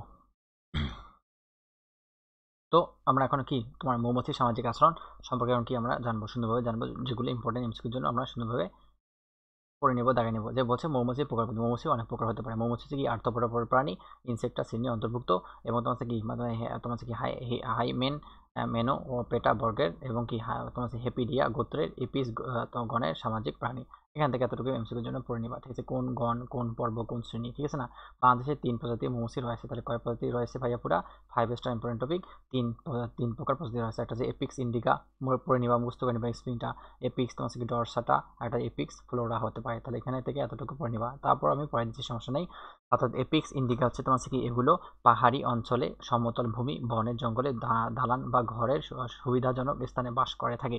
মধু সংগ্রহের জন্য এই জাতীয় মৌমাছি কৃত্রিম উপায়ে চাষ করে থাকে। Just reading. এপিস ডরসাটা এগুলো গাছের শাখা বা ফোরকের দালানের কুর্নিশে বা তোমার হচ্ছে কি বাসা নির্মাণ করে, তবে এরা বছরে একবার পরিযায়ী হয় এবং পাহাড়ি এলাকায় চলে যায়। এপিস ফ্লোরা হচ্ছে তোমার হচ্ছে কি এরা আকারে খুব ছোট, তোমার চাকটি 6 ইঞ্চির মতো লম্বা, ছোট হতে পারে। এরা গাছের ডালে কিংবা ঘরের কর্নিশে চাক তৈরি করে থাকে। উল্লেখিত 3 প্রজাতি ছাড়াও ইউরোপীয় আফ্রিকায় কতগুলো আছে, যেমন কি এপিস মিলিফেরা, এপিস তোমার হচ্ছে কি অ্যাডামসোনিয়া, এগুলো সুন্দরভাবে আমরা কি করে নেবো। তাহলে এখান থেকে আমরা বাংলাদেশে তোমার তিন ধরনের প্রজাতি পাওয়া যায়। 3 ধরনের প্রজাতি তোমার কি করবো আমরা মুখস্থ করে নেবো, ইংলিশ টার্মটাও মুখস্থ করে নেবো, Apis indica, Apis dorsata, Apis florea. তারপর আমরা চলে আসলাম যে তোমার কি একটি মৌমাছি 3 ধরনের একটি মৌচাকে 3 ধরনের মৌমাছি থাকতে পারে। একটা রানী মৌমাছি থাকতে পারে, একটা পুরুষ মৌমাছি থাকতে পারে, একটা কর্মী মৌমাছি থাকতে পারে। রানী মৌমাছিতে চলে আসা, অর্থাৎ কি বলছে, মৌমাছি মাতৃতান্ত্রিক সমাজ ব্যবস্থা রানী সমাজের মধ্য ধমনী। তাহলে কি যদি কোশ্চেন কখনো আসে যে মৌমাছির তোমার হচ্ছে কি মানে সমাজ ব্যবস্থা কোন ধরনের, পিতৃতান্ত্রিক না মাতৃতান্ত্রিক, অবশ্যই কি হবে মাতৃতান্ত্রিক হবে। এখানে রানী পরিচালনা করে, প্রতিটি মৌচাকে একটি করে মাত্র রানী নেতৃত্বে পরিচালিত হয়। মৌচাকের জন্য সদস্য অপেক্ষা রানীর দেহে অপেক্ষাকৃত বড়, লম্বা হচ্ছে কি 15 থেকে 20 মিলিমিটার প্রবানা, পা মজবুত, উদয় প্রলম্বিত, উদরের শেষ ভাগ ক্রমশ তোমার হচ্ছে কি সরু হতে পারে। তারপর হচ্ছে দেহের তুলনায় ডানা দুটি ছোট হতে পারে। তা দেখো এটা অর্থাৎ এটা হচ্ছে রানী মৌমাছি, এটা তোমার হচ্ছে দেখো দেহটা কত বড়, ঠিক আছে না, কিন্তু তোমার হচ্ছে কি মানে তোমার পাখা দুইটা কতটা ছোট, এভাবে তুমি চিনতে পারবা। তারপর এখানে বলছে তোমার হচ্ছে লালাগ্রন্থি থাকে না, এখানে লালাগ্রন্থি থাকে না। তাহলে যদি কোশ্চেন আসে যে তোমার মৌমাছির মধ্যে তোমার রানী মৌমাছি, কর্মী মৌমাছি এবং পুরুষ মৌমাছি কোনটির মধ্যে লালাগ্রন্থি থাকতে পারে না? রানী মৌমাছির ক্ষেত্রে লালাগ্রন্থি থাকতে পারে না। হুলে অর্থাৎ হুলে বা বার্ব না থাকার কারণে এরা বারবার হুল ফোটাতে পারে। তাহলে কি বারবার কি ফোটাতে পারে ভাইয়া পুরা বারবার তোমার হচ্ছে কি হুল ফোটাতে পারে। তবে এখান থেকে এতটুকু পড়বা। তারপর বলছে সংক্রমণের পর রানী তোমার হচ্ছে 1500 থেকে তোমার হচ্ছে কি 2000 ডিম পাড়তে সক্ষম। তাহলে এটাও ইম্পর্টেন্ট, এটা তোমার কিসের জন্য ইম্পর্টেন্ট, এমসিকিউর জন্য ইম্পর্টেন্ট। যে বলবে যে তোমার রানী সংক্রমণের সময় তোমার হচ্ছে কি কত ডিম পাড়তে পারে, অর্থাৎ 1500 থেকে 2000টি ডিম পাড়তে পারে। তাহলে কি ডিম নিষিদ্ধকরণের সম্পূর্ণরূপে রানী তোমার থেকে তোমার নিয়ন্ত্রণধারী কলোনিয়াল প্রয়োজন অনুযায়ী রানী নিষিক্ত ও অনিষিক্ত ডিম পাড়ে কিংবা নতুন কলোনিয়াল গঠন করতে পারে। জাস্ট খালি এখান থেকে এতটুকু মনে রাখবা যে সৃষ্টির উদ্দেশ্যে কিছু কর্মী এবং পুরুষ মৌমাছি অন্যান্য অন্যত্র গমন করে ভবিষ্যৎ রানী লার্ভাগুলো তরুণ কর্মী মৌমাছি গলবিলে এবং মেন্ডিবলে গ্রন্থি থেকে খরিত নাইট্রোজেন সমৃদ্ধ রাজকীয় জেলি খেয়ে বড় হয়ে থাকে। তারপরে কি কোন জেলি, রাজকীয় জেলি খেয়ে বড় হতে পারে, এটা মুখস্থ করবে এমসিকিউ।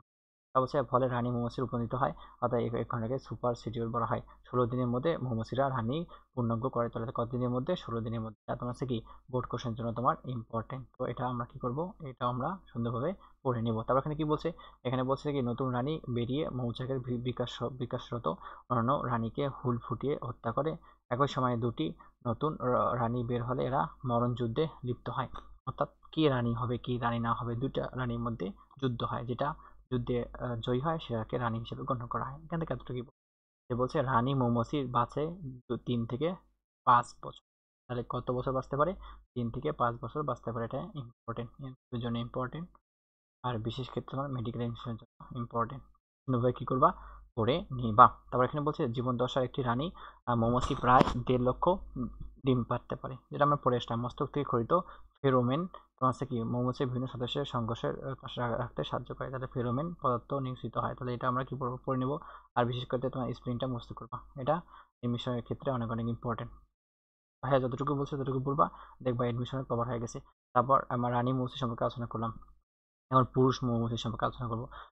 পুরুষ মৌমাছি থেকে এতটুকু পড়ে নিবা যে তোমার হচ্ছে কি পুরুষ মৌমাছি আকৃতি হচ্ছে তোমার হচ্ছে কি মানে তোমার 15 থেকে 17 মিলিমিটার লম্বা, এটা পড়তে হবে।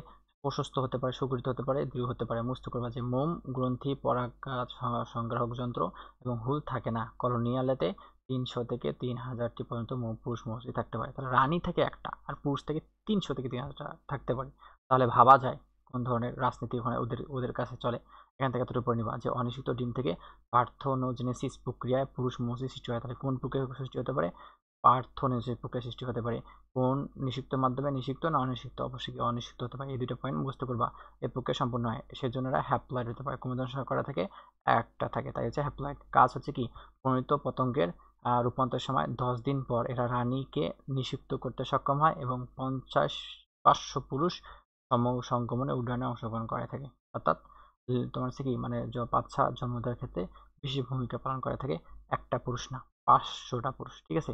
তারপর আমরা কর্মী পুরুষে চলে আসলাম, যে কর্মী পুরুষ থেকে এতটুকু মনে রাখবা যে কর্মী পুরুষরা শুধুমাত্র কাজ করে থাকে, এক স্থান থেকে অন্য স্থান থেকে মানে তোমার মধু সংগ্রহ করে মৌচাকে নিয়ে আসে। এখান থেকে এতটুকু পড়লে হয়ে যাবে। এদের মোম ঘুমতে অনুপস্থিত উপস্থিত, তারপর হচ্ছে কি রেণু চিরুনি অবস্থান করে থাকে, এরা সংগমনে কি এরা অক্ষম, তাই বন্ধ অবস্থায় প্রদর্শন করতে পারে, ঠিক আছে না। এখান থেকে এতটুকু পড়লে হয়ে যাবে। এদের ডিম্বাশয় সৃষ্টি হতে পারে না, ঠিক আছে না, তাই এরা কর্মী মৌমাছি নামে পরিচিত, ঠিক আছে না। অর্থাৎ এদের শোষক নল বা দীর্ঘ কি প্রোবসিস রয়েছে। এদের আয়ুকাল হচ্ছে তোমার কি 50 দিন। তাহলে এখান থেকে এতটুকু পড়লে হয়ে যাবে। আমরা কি করব, এই যে 50 দিনটা আমরা কি করব, দেখাই নেব।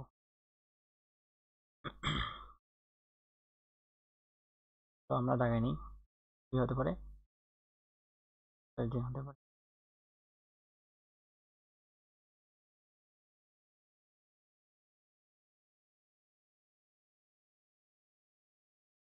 50 দিন হতে পারে। এখান থেকে আমরা কি করবো, এতটুকু দেখা নিলে হয়ে যাবে। তারপর নিচে তোমার আবার তোমার পার্থক্য দেওয়া আছে, পার্থক্য থেকে ওখান থেকে সুন্দরভাবে পড়ে নিই যে রানী মৌমাছি তোমার আকারে বড়, অপরদিকে পুরুষ মৌমাছি তোমার আকারে ছোট, কর্মী মৌমাছি তোমার কি মৌমাছির চেয়ে অপেক্ষা বড় হতে পারে, অপরদিকে কর্মী মৌমাছি তোমার কি একদম ছোট। তারপর হচ্ছে কি প্রজননে তোমার কি রানী মৌমাছি সক্ষম, আর তোমার প্রজননে তোমার কি পুরুষ মৌমাছি সক্ষম, আর তোমার কর্মী মৌমাছি তোমার কি অক্ষম। তারপর হচ্ছে মধু পরাগ সংগ্রহণ করে না রানী মৌমাছি, পুরুষ মৌমাছিও করে না, সেখানে কর্মী মৌমাছিরা অংশগ্রহণ করে থাকে। অর্থাৎ পায়ের ওপর পা দিয়ে তোমার খায়, তোমার স্টার করে, এবং তোমার হচ্ছে কি তোমার একদম সুখ শান্তিতে বসবাস করে রানী মৌমাছি এবং পুরুষ মৌমাছি। আবার থেকে কর্মী মৌমাছিরা শুধুমাত্র কি কাজ করতে সাহায্য করে থাকে। তারপর এখান থেকে এতটুকু পড়ে নেবা। তারপর ফেরোমেনে চলে আসলাম যে ফেরোমেন ক্ষরণ করে কোনটা, রানী মৌমাছি। তারপর ফেরোমেন ক্ষরণ করে না পুরুষ মৌমাছি, এবং কর্মী মৌমাছি ফেরোমেন ক্ষরণ করে না। আয়ুকাল কত, তোমার রানীর ক্ষেত্রে তোমার হচ্ছে কি 3 থেকে 5 বছর মুখস্থ করবা, আর পুরুষের ক্ষেত্রে তোমার হচ্ছে কি মানে পুরুষ মৌমাছির ক্ষেত্রে তোমার হচ্ছে কি দিন হচ্ছে তোমার কত কত দিন, 50 থেকে 60 দিন, অল্প অল্প দিন বেশি। তারপর কর্মীরা কি 50 দিন বাঁচতে পারে, তাহলে এটা ইম্পর্টেন্ট এমসিকিউর জন্য, ব্যাপারটা ইম্পর্টেন্ট। তারপর এখানে বলছে যে তোমার হচ্ছে কি প্রতি মৌচাকে একটি রানী মৌমাছি থেকে, পুরুষ থাকে তোমার হচ্ছে 300 থেকে 3000টি, এবং কর্মী থাকে 60,000 থেকে 80,000টি। তো এই বক্সটা হচ্ছে কি মেডিকেলের জন্য very very important, 10 star important. তুমি কি করবা, করে নিবা, এবং তোমার মেইন পরীক্ষার জন্য ইম্পর্টেন্ট, এমসিকিউর জন্য এবং শর্ট কোশ্চেনের জন্য, শর্ট কোশ্চেনের জন্য। তো আমরা কি করব, পড়ে নেব এই পার্টটা, আমরা কি করে পড়ে নেব সুন্দর, ঠিক আছে। তারপরে এগুলো তোমার রাজকীয় জেলি দেওয়া আছে, তো রাজকীয় জেলিটা কি আমরা পড়ে নিই যে তোমার রয়্যাল জেলি, এটি কর্মী মৌমাছিতে হাইপোফ্রেঞ্জিয়াল এবং ম্যান্ডিবুলার গ্রন্থি থেকে খরিত সাদা বর্ণের পুষ্টিকর খাদ্য, যা রানী মৌমাছিকে লার্ভা এবং পূর্ণাঙ্গ দশা ঘটানো হয়। এর রাসায়নিক উপাদান হলো তোমার কি পানি থাকতে পারে, পার্সেন্টেজ মুখস্থ করার দরকার নেই, প্রোটিন থাকতে পারে, মুখস্থ করবে না, লিপিড থাকতে পারে, মুখস্থ করবে না, এবং চিনি থাকতে পারে, এবং ভিটামিন থাকতে পারে, এবং তার সাথে লবণ এবং কি তোমার কি অ্যামাইনো অ্যাসিড থাকতে পারে। পার্সেন্টেজগুলো মুখস্থ করার দরকার নেই, জাস্ট করে নাম একটু মনে রাখবা যে রাজকীয় জেলিতে পানি থাকতে পারে, প্রোটিন থাকতে পারে, লিপিড থাকতে পারে, চিনি থাকতে পারে, অ্যান্ড ভিটামিন থাকতে পারে, এবং লবণেও অ্যামাইনো অ্যাসিড থাকতে পারে। এখান থেকে এতটুকু মুখস্থ করলে হয়ে যাবে। তারপর এগুলো কিছু মুখস্থ করার দরকার নেই, জাস্ট রিডিং দিলে তুমি বুঝতে পারবা, ঠিক আছে। আর কিছুই মুখস্থ করার দরকার নেই, না না কিছুই মুখস্থ করবা না, এখান থেকে জাস্ট রিডিং দিলে হয়ে যাবে। এগুলো আহামরি ইম্পর্টেন্ট না। নোট আমি দিয়ে দেবো, এগুলার কনসেপ্ট ক্লিয়ার করে এখন দিচ্ছি, নোটও দিয়ে আমি আবার রিভিশন দিয়ে দেবো, সমস্যা নেই। এগুলো জাস্ট গো ফর রিডিং, নিজ দায়িত্বে সুন্দরভাবে কী করবা, পড়ে নিবা। এগুলো আহামরি ইম্পর্টেন্ট না, সেগুলোর জন্য ইম্পর্টেন্ট তো নাই। তারপর আমরা সুন্দরভাবে কী করলাম, সুন্দরভাবে একদম লাস্ট মোমেন্টে আমরা কি অধ্যায়টা শেষ করে দিলাম। একটা চ্যাপ্টার, এই চ্যাপ্টারটা একটা ক্লাসেরই আমরা কি একদম কমপ্লিট করে দিলাম, অর্থাৎ ভাইয়া সুন্দরভাবে কমপ্লিট করে দিল। তোমাদের একটাই কাজ, মনোযোগ সহকারে বইটা দেখায় নেওয়া, আর প্রচুর পরিমাণে পরিশ্রম করা, পড়াশোনাটা ভালোভাবে চালিয়ে যাওয়া, এবং সুন্দরভাবে এক্সাম বেসে এক্সাম দেওয়া, ঠিক আছে। এক্সামগুলো সঠিকভাবে দাও, ইনশাআল্লাহ এডমিশনের ক্ষেত্রে আমরা সুন্দরভাবে একটা ভালো একটা পজিশন নিয়ে আসতে পারবো, ভালো জায়গায় যাইতে পারবো, নিজের স্বপ্ন পূরণ করতে পারবা, ঠিক আছে। তো অধ্যায় শেষে সারসংক্ষেপগুলো এগুলো তোমার হচ্ছে কি মেডিকেলের জন্য ইনফিনিট টেস্টটা ইম্পর্টেন্ট। তো মেডিকেলের জন্য বিশেষ করে এগুলো সবসময় কি দিবা, রিভিশনের মধ্যে রাখবা। ভাইয়া সুন্দরভাবে এমসিকিউ সিকিউ তোমাদের এক্সাম নেবে, ওয়েবসাইটে সুন্দরভাবে এক্সাম দিবা, এবং এক্সামের কোশ্চেন তোমার কি আমি সলভ করে দেবো, এক্সাম সলভ সলিউশন নিয়ে আমি কি যখন সিলেবাস শেষ হয়ে যাবে তখন সুন্দরভাবে কি ক্লাস দেবো, সমস্যা নেই, আমাদের ক্লাস হবে, তোমরা চিল মোডে থাকতে পারো। তো সুন্দরভাবে কি করবা, ভাইয়ের সঙ্গে সুন্দরভাবে কি পড়বা, রিডিং দিবা, ঠিক আছে। তারপর আমরা তোমার অনুষ্ঠানটা কি নিজ দায়িত্বে কি সলিউশন করে নিবা, বা আমি সলিউশন করে দেবো, সমস্যা নেই, ঠিক আছে। তো আমরা কি করে দিলাম, আমরা অধ্যায়টা সুন্দরভাবে কি করে দিলাম, অধ্যায়টা এই অধ্যায়টা আমরা সুন্দরভাবে শেষ করে আমরা দিলাম। তো কথা হচ্ছে প্রাণী আচরণটা সুন্দরভাবে আমরা কি করে শেষ করে দিলাম, সুন্দরভাবে তোমরা নিজ দায়িত্বে শেষ করে নেবা, এতটুকুই থাকলো। তো কোনো এক মুহূর্তে কোনো একটা নির্দিষ্ট সার্টেন পয়েন্টে তোমাদের হাবিব ভাইয়া সুন্দরভাবে তোমার আর একটা গুরুত্বপূর্ণ অধ্যায় শুরু করবে, এবং সেই গুরুত্বপূর্ণ অধ্যায়টাও এইভাবে তোমরা কভার করে নিবা, এবং সেটাও আমরা কি ওয়ান শটের মাধ্যমে শেষ করে দেবো, কেননা তোমাদের সময় নেই। সুন্দরভাবে পড়াশোনায় মন দাও, হ্যাঁ, কষ্ট করো অল্প একটু, অবশ্যই কি সৃষ্টিকর্তা তোমাদের স্বপ্নটা পূরণ করবে। তো নিজের স্বাস্থ্যের প্রতি খেয়াল রেখো, আর পড়াশোনাটা আমরা কি সুন্দরভাবে চালিয়ে যাব, টাইম ওয়েস্ট এই সময় করবো না। তো ওভারঅল আমার জন্য, আমার ফ্যামিলির জন্য, হ্যাঁ, তোমরা সবাই দোয়া করিও। যেন আমি সুন্দরভাবে তোমাদের কাছে থাকতে পারি এবং ভালোভাবে তোমাদের ভালো একটা ক্লাস গিফট দিতে পারি। ঠিক আছে? তো আজকে আমরা এতটুকুই রাখলাম। সবাইকে অনেক ধন্যবাদ এতক্ষণ আমাদেরকে সময় দেওয়ার জন্য। ঠিক আছে? তো আমরা সুন্দরভাবে কি পড়াশোনা করব। আজকে এতটুকুই। আসসালামু আলাইকুম রহমতুল্লাহি ওয়া বারাকাতুহু।